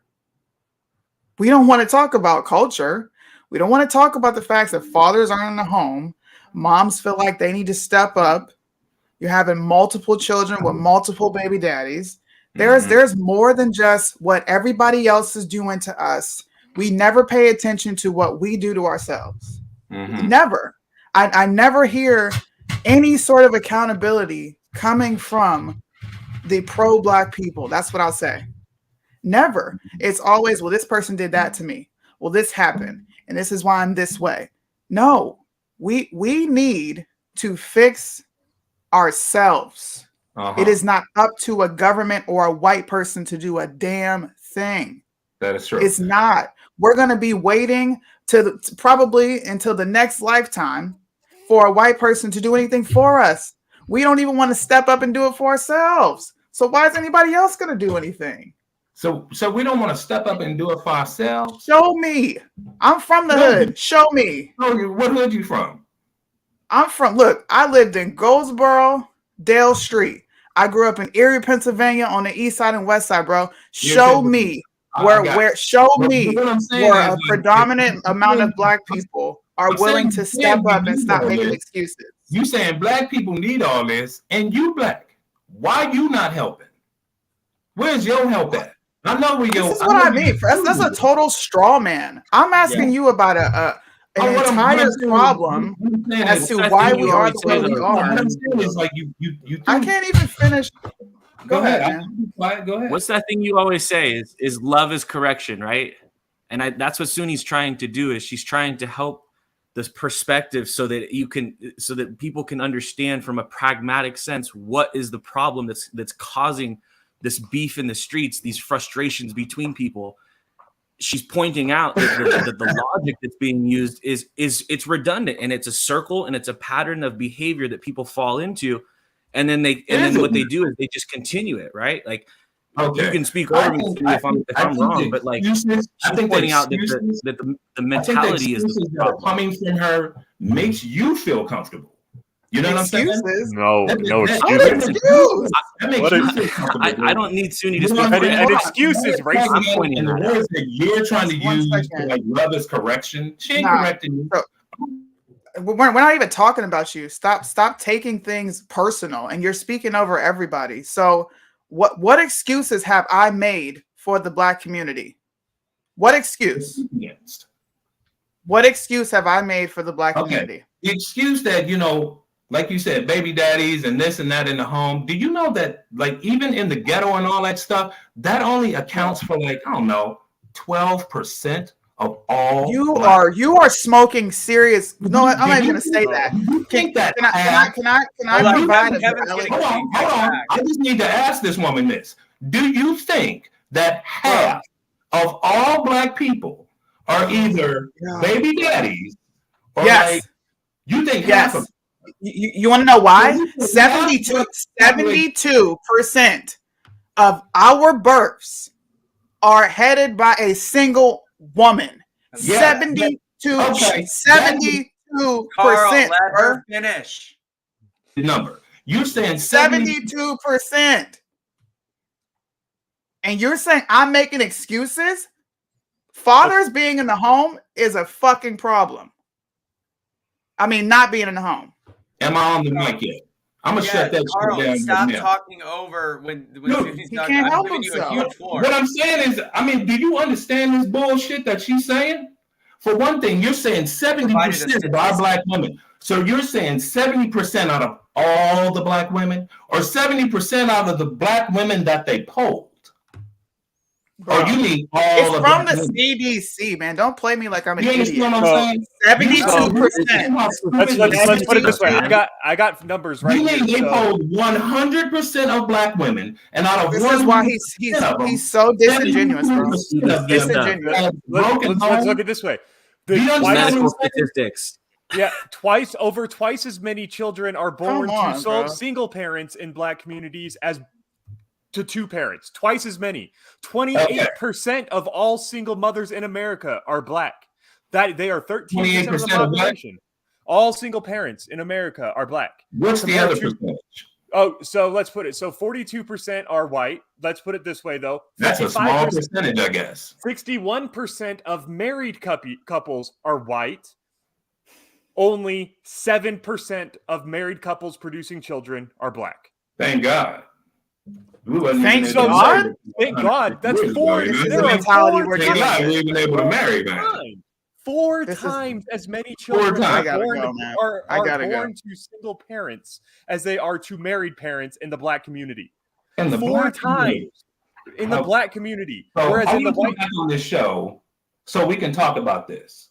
yes, Because yes. again, I think that you getting your information not rightly divided. I think that So you Pew getting the Research. information that you want to get This and is then you're crazy as inflating fuck, it. man. Again, like We're I'm saying, citing our sources. 72% Carl, we're of black women, literally 72% of black women we're are having literally kids. citing our That would sources. line up Like with statistics. Where's these your source at? statistics are For not that. just arbitrary. They don't just, we're 72% not of just black women. Where is that source at so I can look it up? Because I'm it's the ignorant of that. CDC. What's It's the CDC. CDC. Let me see. We'll go look it up. Carl, go. I mean, go. The thing is, and the The problem point with is not your to argument- argue, man. It's to is try you're and find fighting- the common ground. So You're not we trying to have find be a able to- common ground. Y'all not well, trying we to have find to- a we common have to ground. agree You're on- just trying to push the narrative that your narrative is true. We're it's using bullshit, statistics and to you know back it up. You're using a. You're using. Bruh. You A, need statistics to back it up. Can- That's what all you try to look. You know. Can what I it say is. something? Y'all Go know ahead, what say it is. get something? in. I mean, Go you ahead, put the Judy. Can I say something? on here, Judy, so go ahead. she can- So look, I don't know what narrative or why any black woman or black man would take pride in talking about the degradation of where we come from. I came from a single parent home with no fucking daddy. Okay? Half of my family is the exact same way. If I were to go ask the next black girl, was your dad in the home? 9 times out of 10, she's going to say no, because it's a problem in our community. The fact that you don't want to talk about it and you're trying to demonize us for talking about a real issue is absurd to me. And then you throw in the fact that you're a woman. I'm a woman who I know my shit. I read. Okay, good for you. CDC talks about another statistic of a crisis in America where 2% of the population literally accounted for 37% of gun violence in this country. And you want to tell me that we also don't account? And it's right here. 72%. Mothers are unwed. It's a rate. It's an epidemic. It's a problem. It is an epidemic. Ignoring it doesn't make it go anywhere. So what do you? Can I get back on the mic? Am I on the Yeah, mic? you're good. Okay. Don't So worry. what do you believe is the problem? Do you believe we're not educated enough? Is that what it is? I just told you what the problem was. I don't know how else to give it to you, sir. I'm just saying. I mean, that's a byproduct of the product. No, it's not. It's that was like a problem, issue. and this is a problem as a result. Like you raised by an alcoholic, and as a byproduct, you grow up, and sometimes you become an alcoholic. That's what that shit is. So all when you're talking about women who are like out of you, who are like married out of wedlock and this and that, that's a byproduct of some other shit that's going down. Of not having other resources, of not having the parents in the household. You're right. How did they get those guns in the neighborhood? I guess black people, they got that shit and they bought it to the neighborhood. Right. Hey, they're the ones that got all the guns. I and actually bought agree them with to the Carl neighborhood. on this point. Excuses. Right? Excuses. Hold on. I agree with you, Carl. Excuses. What do you mean excuses? Hold on. Hold on. You know what? I agree. Can I think agree the with problem you? is Can I agree with you? when certain people, when they get out of that situation, talk they shit. forget what that situation was like. And the only thing that they want to be remembered for is the pain that they went through when they was in that situation. Like I come from a single mother, and we had this, and we had that, and we did this. So you want the sympathy from coming from that type of situation. But yet still, you have not said anything about fixing it. You just said The what's hard wrong. truth, Carl, is it's You your want me to job, say it it's again? my job, it's everybody me in to this say it again? generation's job. You want to know how we You you want to know how we fix it? You want to know how we fix it? You want me to say it to you again? This would be my 4th time. You ready? Yeah. Are your ears open? Oh yeah, they're open. Accountability. Accountability. Okay. Stop voting for Democrats. Yeah. Like this is the broad point that I've been trying to make this whole time, Carl, which is when we have the information, right, and we're giving you the information, there's still a rejection of the truth. And so it's one of those things, and I'm not to you specifically. Like I think that there will be a point you'll be able to see what we're saying, and we'll find that common ground. But like particularly It's this victimhood mentality where you can give people all of the facts they want, and then they want to give a broad brush to the issue, which is, well, it's systematic racism. Well, no statistic supports that in some of these conversations, and we're talking about unwed motherhood. Like these are not arbitrary things; these are factual evidences. And when you talk about it, like, well, it's a systemic thing that. Okay, like I guess I can understand that mentality. Well, hold on. I can understand the mentality, but I have to say it is incumbent upon us as a society. Doesn't matter your race, it doesn't matter your money, it matters who you are as a people. And if you can recognize that it's cyclical and it's generational, then you should also be the person who can take the accountability, just like I do, just like a lot of other people do, to raise your kids differently. That's the personal accountability that we all have. Whatever your parents are raised with is something that you want to perpetuate a better reality for the future. Okay. So let's do that. Let me just talk like real quick a point, because you keep bringing up education, and as this panel knows, I love the education question. So America is number 2 in the world in average money spent per pupil K through 12 at $13,500 per year. Mm-hmm. Baltimore is an absolute travesty of an educational district. Do you think they get more or less money than the national average? They probably get more. They get way more. Detroit, absolutely the worst school district in America. Do they get more or less than our average? Probably get more. They get more. Who are the people in these areas that are getting voted for, talking about the importance of education and shooting down ideas like charter schools, like school choice, like the voucher program, to keep Black kids stuck, specifically in a lot of these cases, Black kids stuck in a public education system that is not performing where it needs to perform? Yeah, that's what I was saying. So, so again, accountability. So I had to wait. I had to wait for the roundtable to get back to accountability. All right. So just to let you know, I'm trying to answer your question. I got 3 other people that I got to listen to. No, you're good. You're good. But I'll get to it. So accountability, that's cool, and that's a great concept. And I'm glad that you were able to individually get out of the situation, put yourself in a position to where you could actually take accountability. There's a lot of people in those destitute situations that are not drug dealers, believe it or not.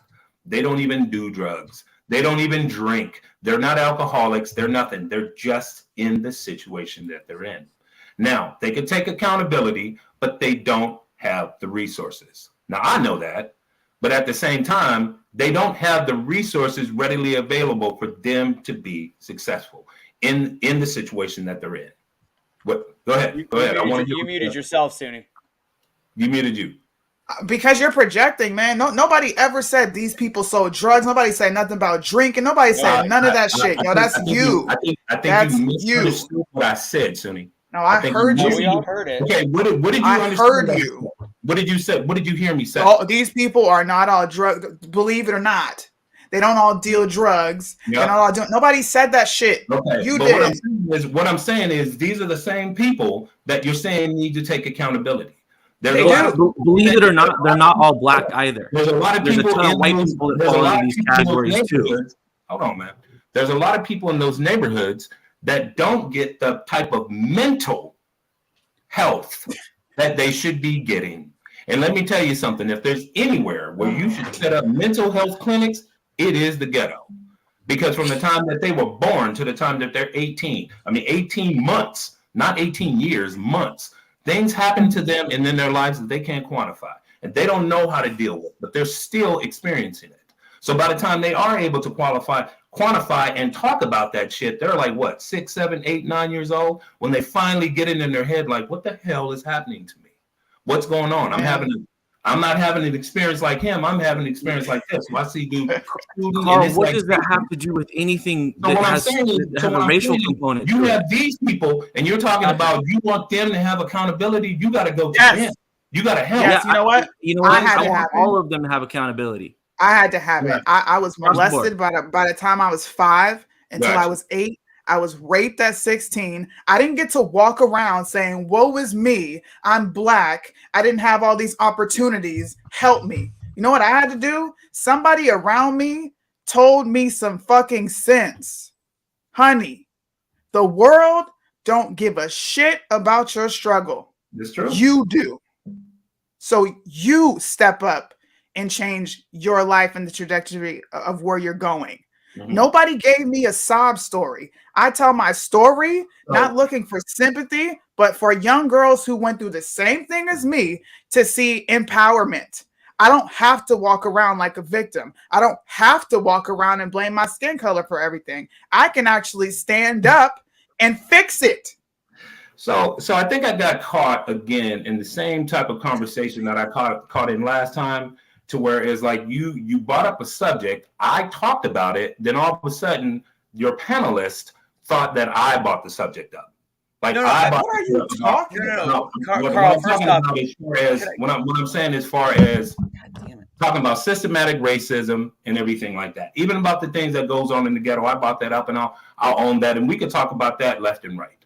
You know what I mean? And I never said that we need someone to go in there and just like clean up everything. But what I'm saying is, do they need resources? Yeah. Why is that a fucking argument? Why is it's not. There is so much resources there, though, Carl. Right here. Why is that something I understand about taking accountability? But what I'm saying is, when you have limited resources, because you go other places, they have unlimited resources. Where? And you go to a place where they don't have as many resources. Where is this the case? You say, well, where is all that accountability? Where is this? Can you give us an example? I'd love to know where that's at. Carl, where do they have all these resources you talk about? Because Kevin just explained.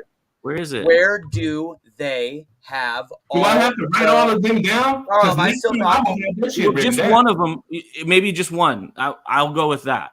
Resources of what? Okay. Where all of these resources are that don't exist in anywhere else. Hold on. The question is, let me say it slowly with you muted so you can listen and then react. You said there's places with unlimited resources. Kevin explained that from a schooling perspective, which I agree with you, is broken in the Black community, not because it's underfunded, but because it's poorly managed, typically by Democratic leadership. You said there is unlimited resources everywhere else. I could assume what you mean by that. I will let you now answer the question. Please learn how to listen, then respond. Go ahead. I'll look here, man. For one thing, I know how to fucking listen. There's 4 of you. All right? And I'm trying to say something. Here's the deal. Last warning, when you have the chance to respond, you respond not as a victim, but as an equal panelist. Serena Brooks, I see you in the comments. I know who you are. I love you for it. No, you're not talking right now, Carl, because I've let you talk a lot. And you waste time on being a victim on why you can't have a conversation. When we give you the floor, take the floor to answer the question instead of continuing to be a victim, even in the fact that you can't answer. You have had more time to speak than 4 panelists combined. Be an adult, be a man, answer the question, answer it straight, or we're done. It's straight, dude. There's not any place with unlimited resources. I was just more embellishing on that. But I'm saying more resources than they have in these distraught communities, like Oakland, California, or Richmond, California, or Compton, California, or Long Beach, or any of these places to where you have these ghettos and these people who are destitute. And we know, just like we talked when Anthony was on the show, if you do not give these people resources, what's going to happen? They're going to implode. And as a byproduct, yes, they're going to turn into more drugs. Yes, there's going to be more alcoholism. Yes, there's going to be a lot more single-parent households and things like that. But these are things that can be fixed. And you're saying that Democrats, in the way that they run it, is that the truth? Or is it just leadership in itself? It doesn't matter if it's Democrat or Republican. Some of those that are being ran are Republican, and they're not doing a great job either. What I'm saying is, instead of looking at it from a Democratic or Republican standpoint, why don't we look at it as a problem, period? Maybe a systematic problem, maybe not a racist systematic problem, because I don't believe that we have 100% of a racist problem in America. Do we have a systematic problem that stops people from getting where they need to get to? Absolutely. Yes, we do. I believe that. I believe that there's barriers that are put in place that stop people from getting to where they need to be or want to be. Now, what I'm saying, is it on purpose? Is it something that's just predicated on the black man? No. But I do think that it does affect men of color and women of color. And it doesn't matter where you're from. If you have these certain barriers, you have to overcome them and cross them. Go ahead. Go ahead, Tony. So you're saying the lack of access to what people need is the blame for single parent homes. I just need a yes or a no. No. That is literally what I heard you say. So please explain. That is not what I said. I did not literally say that is all that the problem is. That is a byproduct. Like single parent homes is a byproduct. Okay, so what? Access to resources for jobs, access to resources for educating them, to help them get the jobs that they need. So hold on. I got to respond to your wife because it's hilarious. Shit, man. But the thing about it is, nobody had a problem when they was putting us here in the first place. No, Carl, I just left California.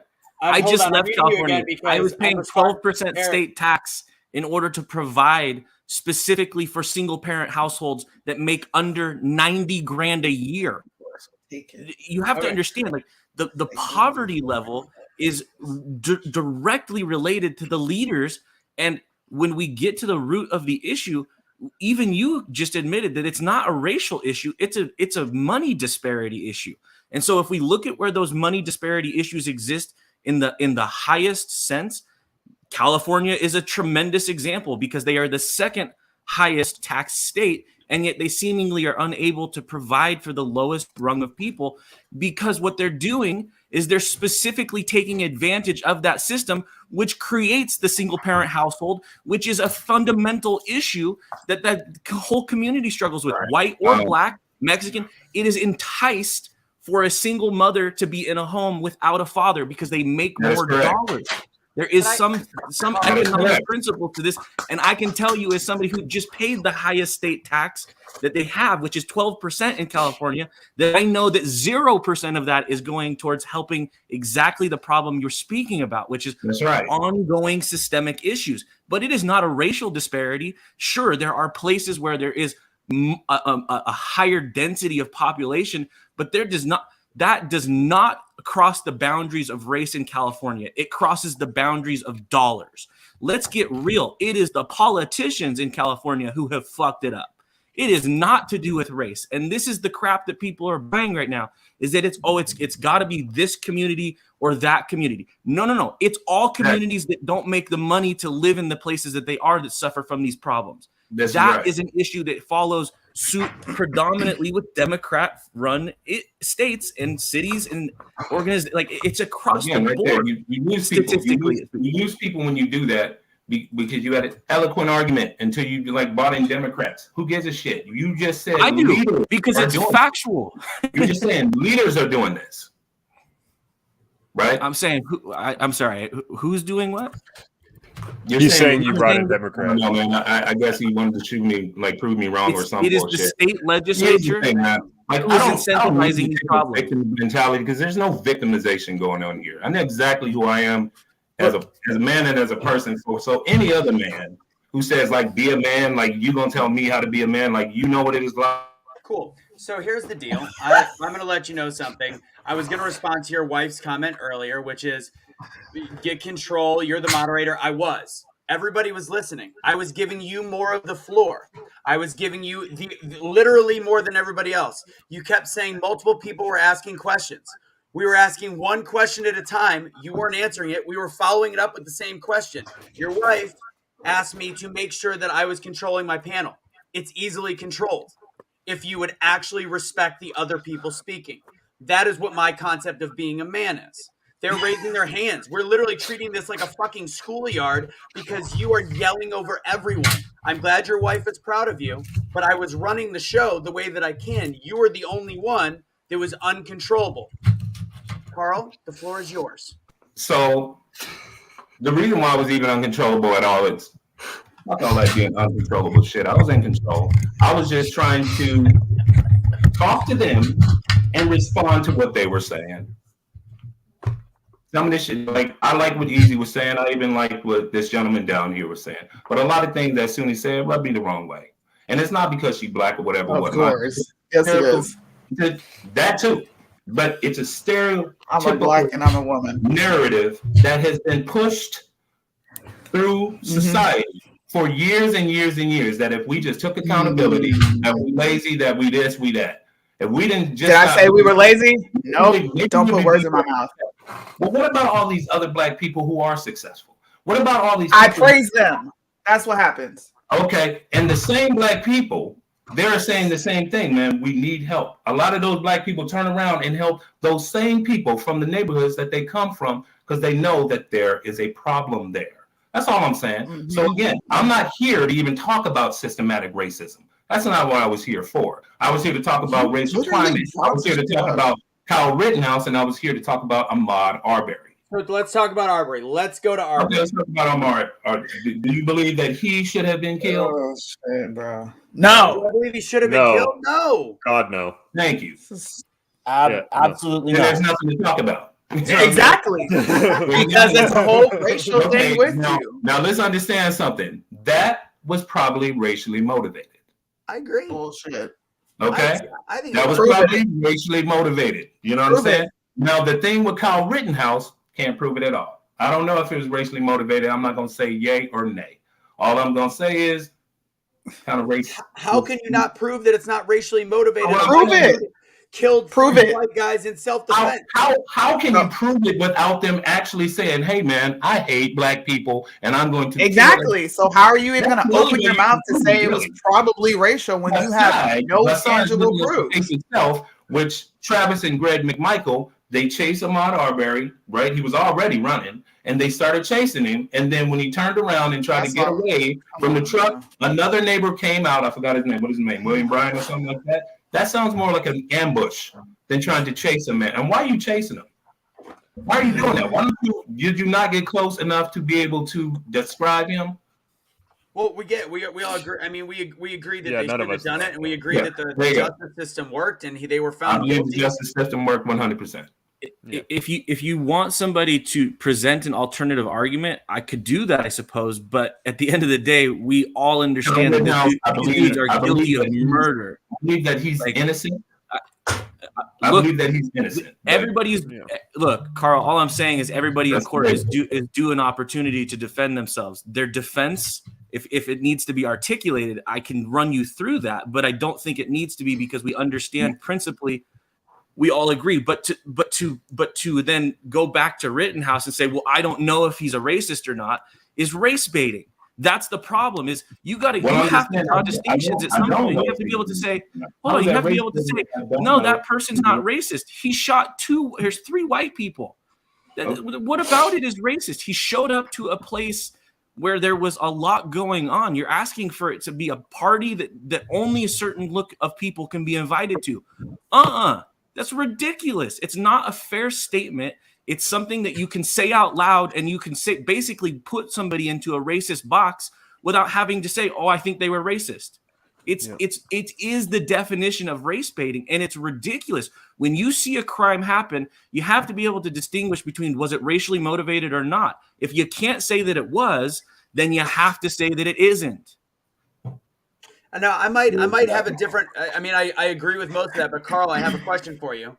This is about Darrell Brooks, and also I don't know a whole lot about that case, but I'll let you know what I do know.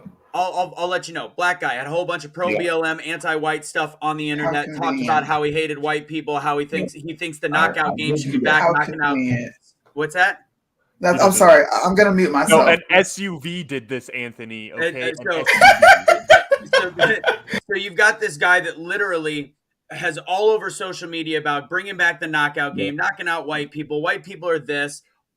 Blatantly against white people. Just so happens to go to a predominantly white parade after being out on $1,000 bond, and runs over, kills 6 people and 60 more. The media covers it as though somebody was running from a stabbing, not realizing that most people would stop after they ran over the first set of people. Very blatantly racially motivated. I don't I'm know. sorry. He may No, have no. been scared. Sorry, not blatantly. Allegedly motivated. And then you've got the question becomes when you look at Arbury. Yes, Arbury may have been killed by 3 racist guys. Do you know how many black people rob and kill white people?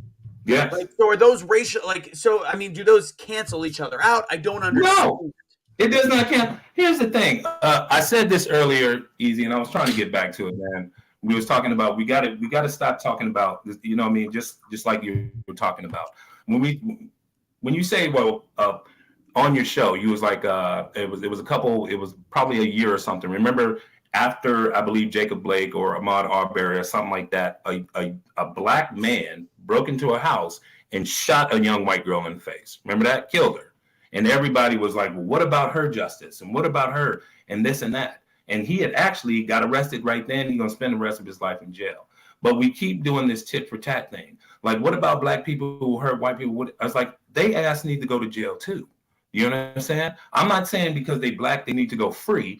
You know what I'm saying? If they are guilty for a crime, then you need to go to jail. But if you're not guilty for a crime, like Ahmaud Arbery, what did he do? He did the same thing like 6 other people did. Walk in a house. What did the kid at Temple University? What did the kid at Temple University do yesterday when he got back from school and got robbed at his car and shot and killed by a criminal? Like, probably nothing. He probably did nothing. He needs the same justice. It's sad, but so can I meet you somewhere in the middle here? He needs the same justice, though, man. The same justice. They all deserve justice. The thing is, it's not racial. It's just shitty people. That is correct. Okay. Well, that's kind of. Go ahead, Carl. Go ahead. No, go ahead. I was just going to say. What I was saying is like this. If it's not right, look, man, there's crimes that happen every day that's not racist. It just ain't got shit to do with it. But there's black people that kill white people ain't got shit to do with being racist. It's just this person had a lot of money and I'm broke and I'm killing. And then the media catch on. He's black and he's white. It's racist. I'm like, okay, it's not. You know what I mean? So it's not the point of fact of is it black or white? Is how does our justice system even quantify what's legal and what's not legal, what's guilty and not what's guilty? Who goes to jail and who doesn't go to jail? You know what I'm saying? Okay, and I love the question because it's a really great question, and I'm going to tell you, it's a system that is proven to be time and time again more correct than it is wrong. Okay, and I love the question because you literally get an opportunity to be judged by a jury of your peers. These are people in the same shoes as you. They live in the same town as you. And we have now seen justice served in multiple cases where the narrative in the media, again, and I'll point to what people are being told more than they understand, which is if you go watch the news, it's all racial. But when you get to the heart of these issues, it's human condition. True. You see what I'm saying, Carl? Like I understand that, that people look for reasons to try and understand it through whether their set of circumstances or whatever. But it's the human condition if you're being pragmatic. Like I have 30-something shows of my own. That's called Real Ass News. You can look at any of them. Go ahead and look at it, and you'll see what I have to say about the police. You can see what I have to say about systematic racism. You can see what I have to say about homelessness, drug use, the neighborhood, gangs, and whatnot. I've been very thorough on how I explain it. Now, I didn't get to it on this show. This is not my show. I only have a small amount of time to explain things. As far as the judicial system, it has been broken for hundreds of years. Not just now. It doesn't reflect the type of society we live in now. It reflects more of a OK Corral type of, you know what I mean? To where, well, if you were standing there and he's standing there, it doesn't matter how you got there with your gun, you got a gun. And if he looks like he's threatening, you can kill him and claim self-defense and you win because you felt threatened by him. That's an old way of looking at things. You can put that in any scenario and shoot a person and get away with murder. Now, I don't want to bring up George Zimmerman or anything like that, or Trayvon Martin. That's I don't think you guys want to even talk outliers. But yeah. But either way. So to where those things can happen, those circumstances can happen. So let me make a quick suggestion because I want Suni to talk about one thing before we go over to the other platform. It looks as though we actually have to take a minute, reset, and go over there. But I know Suni wanted to talk about, and I do too, the Blexit Utah. So Carl, if you want to stick around, because we're going to go to the other platform. We're going to talk for 30 minutes about the V word, Omicron, all that stuff. It is free for the next couple weeks. We're going to give you guys the link. Go ahead and save this link. I'm going to go ahead and put it in the comments. But Suni, I wanted to talk about it on Facebook and I want to talk about it in front of the larger audience. So let's talk about Blexit Utah if we can. You're muted. Suni, you're muted. Oops, I'm muted. I had to double mute myself, bro, because I'm fucking triggered tonight. I'm sick of these ignorant people in the comments. And yes, I'm going to make comments about the comments because it's ignorant. Serena, if you would love to come on my IG so I can destroy you there, you are more than welcome to come, ma'am. More than welcome to come. But as I was saying, I think it's a problem every time there is something that's educating Black people, actually giving Black people opportunities and not handouts. It has to be infiltrated by the gay mafia. It happened with BLM. They had to bring upon trans Black people were murdered too. Well, shit, you're Black, so what does it matter? Hop on a BLM train. Why do we have to make it about your sexuality? And it happened in Utah, and I got to talk to Tatum about it. Of course, Tatum they didn't approve it. No, people are being. They didn't approve it. Legit. What? People are legit being killed for being transgender. People are being killed. Who gives a shit? 10 times less cares? likely than the rest of the population, by the way. You know what I'm saying? What if someone? You see that right there? It's that shit. It's that shit right there. I'm speaking, and you're literally speaking when I'm talking about what I'm supposed to be talking about. I ain't gonna say that. Thank you. Like I was saying, it's now slipping over into Blexit, and Tatum is not happy about it, and Candace is not happy about it. But apparently, the director of the Utah chapter decided to form an alliance with the log cabin group, who we've been talking about for a minute on my Instagram and exposing who these people are. I felt it was very disrespectful. If this is about Blexit educating Black people to exit from the Democratic Party, then leave it about Blexit. Why do we give a damn if you're gay exiting the Democrat Party? Just hop on board and just exit the Democrat Party. There's no identity politics in this. So that's why it was a big deal, and a lot of us were talking about it. Yeah. Sorry, I'm working on something on the side, so it looks like is this open panel discussion on this one? Yeah, go ahead. So I think it's interesting, right? Sorry, go ahead, Carl. What? No, I said I'm just here so I don't get fined, man. No. Well, I mean, I think what Suni's bringing up is an interesting topic. I live in Utah now, right? So I moved from California to Utah. I don't have any unique perspective on this, but I can say with some degree of certainty, this is a next level. This is another group that's pretty loud and proud out here. And if I'm just taking it on face value, I don't have any facts around it specifically. But again, to me, it looks like a pander situation. So if I'm going to call it on the left, I'm going to call it on the right too. It looks to me to be like there's a pandering issue here, and that's all I can really say about it. I don't understand the principle behind it other than to pander. The pander bears are loose, everyone. The pander bear needs more bamboo. So, I don't necessarily agree with the whole concept of who cares who dies, but it doesn't matter right now. And in this, it had nothing to do with the topic. The topic is, why is it that Blexit, for some odd reason, is getting bombarded with? There is groups for certain purposes. Blexit is the Black exit from the Democratic Party.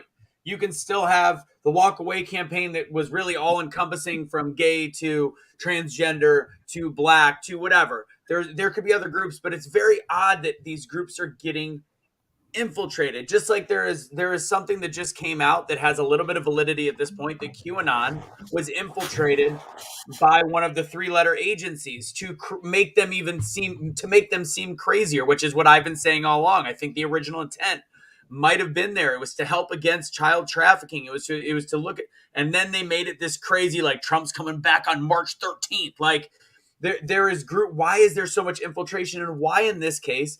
This happens on both sides, Anthony. This happens. I mean, there's a lot of people in BLM say the same damn thing, man. I agree. I mean, I was in Seattle when the riots happened and everything. I was there. I seen the bricks and everything that were staged. They're only high-rise construction. You're not just going to throw arbitrary bricks there. They were staged.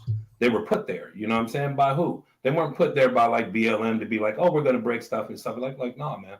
There's some ominous shit going on here.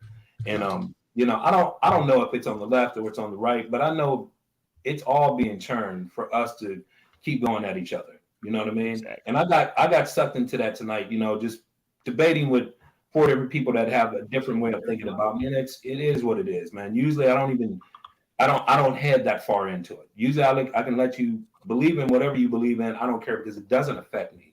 At the end of the day, I'm going to do my thing. But that being said, man, it just seems like there's a lot of stuff that is going on both sides that we are not calling out. You know what I mean? Just like you said. There were people about infiltrating this and that. I was like, okay, but who are the decent, sensible people that are stepping up that saying, man, we need a movement and we need to talk to each other? We're not. There's just people who are, keep coming up and what about if black people stop doing this? And what about if white people stop doing this? Well, if the cops stop doing this, and what if these people stop doing this? We keep saying all this, pointing the fingers, waiting for someone to stop so we can listen to each other and help instead of just listening to each other and helping. Stop with the stereotypical shit and being like, well, if you quit doing this and you quit being fatherless and this and that, okay, do we get all those numbers up before you're willing to help or before you're willing to listen to us? Do we have to get those numbers up to a certain plateau? Do we have to bring down, single parent homes or something like before you take us seriously? Or should you see those fucking numbers and know that this is a problem? This is a huge problem. How in the hell are they 72% and everybody else is so low? It has to be a problem. What can we do about it? Instead of just making it a mockery, instead of just saying, well, if you guys just quit having premarital sex and having kids and this and that, it's you know what I mean? And you're saying that's definitely not what was said. It was about accountability across organizations making accountability. Okay, say they take accountability, they're still going to need fucking resources, man. They have them though, but they're being improperly put in place. I took accountability a long time ago, dude. I've come from a shit ton of bad. Back to this. I've never been raped, but everything else I've been experienced to. But what I'm saying is I took accountability.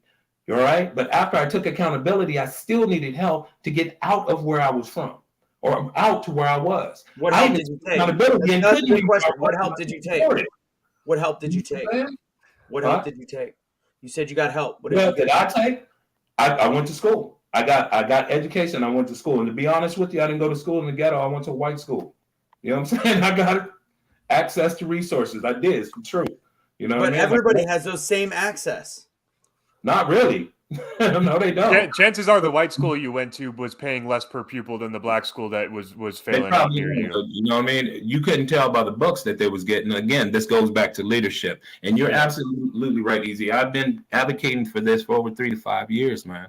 And I said, it's not the people. Our people, we want better leaders. We need to be better people because the leaders reflect who we actually are. It really does. I don't care who it is, regardless of whether you like Trump or not. He was reflection of us at the time. And so was Barack Obama. And so was Bush and yada, yada, yada. What is Biden a reflection of? Us being I can't. That dude has no reflection. He's a reflection of my underwear after a night at Taco Bell is what he is. What is Biden's reflection? Honestly, this is the last thing I have. Biden is a reflection of us being in a position to where we're a very confused country. Period. Yeah. That's fair. I would agree. You know what, Carl? That's what it looked like. It looks like we were a very confused country. We didn't know what to do. We just know we didn't want Obama, we didn't want Trump, and we didn't want Hillary Clinton. We didn't want any of those three. And it was like, well, who do we have left? It was like, we only got Biden. And it was like, well, we have to take the less of the two evils because for whatever reason, you may not think Trump is evil, but there's a lot of other people who think he is. So that was the argument. So just because you don't think he is, there's a lot of people out there who think he does. And let me just be clear, Carl. Republican side, I'm done. 2-3 seconds. On the Republican and Democrat side, because Joe Biden is known for working his way around the aisle. I believe that's what happened. There was enough people on both sides was like, he'll do. You know what I mean? For right now. I don't know where we're going. I don't think he'll be president in 4 years. But you know what I'm saying? I can rock with you all the way up until we talk about Trump, because almost every one of us here is a critic of Trump at this point. Yeah, I'm a full on because we see some of the damage. I have been on this show long enough to see this shit take a turn. You know what I mean? Yeah. So I just because you know when we talk about Trump as kind of being this end all be all, we have plenty of critique for that guy. But then I just way better than but that's how Trump was sold as well, though. Go ahead, Doc. So this is what I want to say. You'd say talk about leadership. Well, the reason why we specifically bring up the Democratic Party is because 90+% of Black people historically since the 50s and 60s have voted Democrat. They have been specifically voting for a party who has pushed. Lyndon B. Johnson literally sent people out into Black neighborhoods to tell mothers you didn't need to have a father in the home anymore because we'll help you out with that. No. Democrats are the ones that are continuous. Look, dude, I love it when I see people open carrying weapons. You know what? When people say defund the police, I say good, because that means no one's going to stop me from carrying my weapon. No one's going to break into my home and kill me for having a drug in my house. No one's going to break into my home, right? What it comes down to is we have a government problem, and we have a government that works with the media. So the Democratic Party right now is a direct reflection of the mainstream media. They work together. They work with their corporations and everything like this. So part of like fixing things is to stop voting back in people that have the best barometer you can possibly give people that listen. Ask your local representative if they stand for school choice. If they say no, they're not actually there to help you. Well, you know, I don't think it's our world leaders, like our big figure leaders, like the president. It's our communities, man. We actually need to be voting on a local level, and that's what that's what I advocate for. Yeah, and that's those people up there. They really don't have shit to do with us. They're making like federal decisions and some other decisions that may trickle down, but this shit on the local level is what we need to. So as far as education, this is what I do.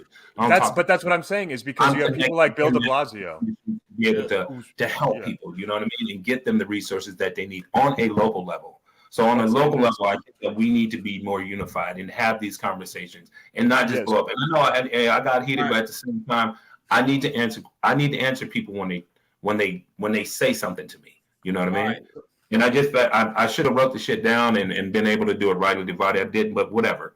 But Carl, so you know, I'll invite you on again. I enjoy the debate, even though there's conversational issues, so we can talk again more. We'll figure it out. I enjoy this, and part of it is getting better at communicating as a group. I give a shout out to your wife. She was all up in the comments. Yeah, my wife ain't no punk, dude. My wife is anti-trafficking, by the way. She's one of the leading people in the country on anti-trafficking. Listen, on a personal level, from my heart to hers, if I can, trafficking, and she listen. That's something that's affected my family. That is not advocates in what we're saying. You know what I mean? So I'm not. I don't preach out of my ass and just talk out of my ass. No, I just want to give you some praise real quick, Carl, because it's tremendous. Like that is one of the nearest and dearest issues to my heart. You know, I got some family stuff that's going on that it's too, as you know, too complicated to discuss. But I'm going to shout out to your wife. Thank you for being involved in that. We need more people to pay attention to that. It is a serious issue. Yeah. And just I appreciate the things that we disagreed on, and I also appreciate the things that we agreed on. Like discussion is key. And look, whether we're changing anybody's mind tonight is not the discussion we need to have. No. Whether we're having discussion is important. And I needed to, you know, first of all, I need to step back from that because that's not what I came on the show for. You know, I came on the show to talk about, racial indifference and racial bias and whatnot. Talk about the Kyle Rittenhouse case and let it be known that I don't necessarily, I know it wasn't racially motivated. Do I think that he's a racist? And I said, I don't know. But I was never able to explain why. I was like, I look at a lot of things that he was raised as and how his parents taught him. And I'm not saying he's not Christian, but I'm saying, does he not like people of color? I don't know, man, but he has a lot of elements that say yes. Now, I'm not going to say that for sure because I don't know. Again, he didn't shoot black people. We've never said anything against anybody. We're back on Kyle. I'm just thinking, man. You kind of. I would just say the evidence is pretty overwhelming that he supports, and he went on public on live TV and actually made a statement about being supportive of Black Lives Matter. So I would just I'll challenge you again in that same sense and just say when we see clear examples of it, I think we ought to be able to say, like, that's a clear example of somebody who's making the effort to push beyond the boundary. He doesn't have to come out and say that. So we have more evidence. It's overwhelming, in my opinion. And last but not, I think the most important thing about why this. are we still talking about Kyle, guys? Give me like 15 seconds on it, all right? I think the fundamental thing that we keep sweeping under the rug here, because we keep turning it back into a black and white or this or that or whatever. And as far as what he did in itself, I don't condone what he did or how he did it. Do you understand what I'm saying? I don't condone that a 17-year-old guy was out there with a rifle that was able to hurt people. Now, I'm not saying that there was other people that were not out there trying to do whatever they was doing. I get it. But to interject yourself there, knowing that you could potentially hurt someone or put yourself in harm, that just doesn't make any sense to me. And I'm saying potentially save somebody's business from being burned down. And whoever his parents is, I would talk to them man to man, or woman, whatever, and I would tell their ass the same thing. How dare you send your child out there to do that? Now, I understand what you said, brother, and you said that you wish more people would do that and go and defend themselves. Okay, but then what does that cause? That just caused more people to come there with more guns. Or it'll cause people to stop burning down fucking cities. It won't. Well, I disagree. And you know that, man. That is literally the ultimate fuck around and find out. What it would do is it would be a powder keg. Can we move on to the next thing? Because I'm going to be honest. I got somewhere to be. I have to do my Instagram shows. I don't have time to do this. So, Carl, in order to get you on, like, we'll figure out something. The one thing that I want to say, again, this started with shout out to your wife for being in the comments. The big thing about this is, she said you chose to make it the Carl show. It was. I wanted to have a difference of opinion. I wanted to give you a floor. As for Serena, as much as I love you, your comments were blatantly ignorant. And I gave him a floor, and you said you should have more people to have conversation on here. We have fucking tried. Carl is one of the only people that has the fucking balls, and I'm going to start swearing, to actually come on a show and have a conversation. So, Serena, if your niece or daughter, whoever it was, wants to come on a show, please, God, let them come on the show. Come back on the show with me. And Carl, we would love to have multiple people. I get in Facebook discussions, debates all the time and message. And when I say, please come on, I have a bunch of people that are on the left, black or white, saying, oh, you're going to pay me? No, you've been talking shit without fact. Come on the fucking show. Let's talk live. Bring a fucking friend. I don't care. Come on. That's it. I mean, can I just say this at the end of the day, Carl, and then we're going to move on. At the end of the day, man, we need to have more dialogue, and that's a given. But the most important thing is I think we need to have it rightly divided. And there's one thing that we were getting towards that we didn't stay on, and I wish we would have, which was the underlying factor, which was coming to a solution for it.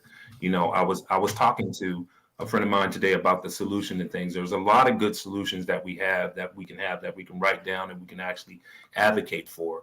But instead of doing things like that, what we usually end up doing is we start throwing eggs on each other, or start throwing rocks at each other, or start. I gotta go.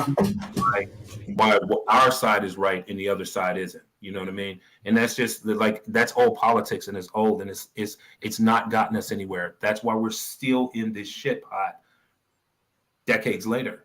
And we'll stay here another decade if we do the same thing, which is just empty rhetoric, man. Yeah.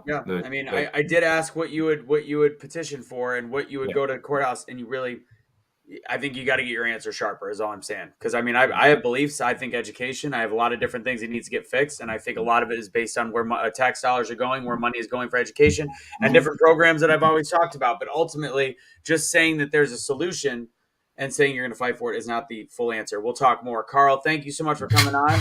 Take it easy. Good luck when your show starts back up. Appreciate you, brother. And I want you on my show. I'm coming. I got you, brother. All right, I'm gonna mute your ass too. No, later, Carl. Mute the shit out you. Appreciate it, man. Hey, I won't talk over anybody, so it's fine. All right. Later. I'm gonna make you talk over somebody. I'm gonna piss you off. No, it's fine. Hey, Anthony. I got love for you regardless of what, man. We just two bulls in a fucking China shop. That's all it is, buddy. But I'll come to your show anytime and wreck shit. Let's do it, man. All right. I appreciate it. Brother. All right, brother. All right, so to let you guys know, we're trying to figure out how to, I guess the stream keeps getting restarted. I'm waiting for Casey to give an answer. There's a lot of stuff that I don't think we can necessarily talk about without being fully free to speak. Let's see. I love this 01 first guy. He's a big fan of. What is that coming from? Is that you, Kevin? No, I don't listen to myself while we watch. That's easy. Let's see. So if you refresh the link, it brought it right back. So we can do that. So go ahead and go over to the link, guys. And I guess if something happens, don't have a fix for it right now. all it took was for me to refresh the link and it popped back up. So okay, we're gonna test it out for about 10-15 minutes. That's what we're gonna do. We're gonna talk about real quick about these things. It's just us three, unless Suni wants to come on. I can see that she's on Instagram Live. In order for us to do it, we have to exit this one, create another link. So we will be. I don't think I can cut it. It's not setting. If I don't want to remove it. Otherwise, does it remove it? Does it remove it completely from Facebook? We should try this out beforehand. Let's give it a shot. I'll do it. I'll do it to YouTube because I don't necessarily care about that. Let's see. I'm going to try to remove it. Delete on. It's YouTube. in the comments, guys. Come back and get it. I'm going to see before we completely move over. I'm going to delete the YouTube link. Let's see if it's still there.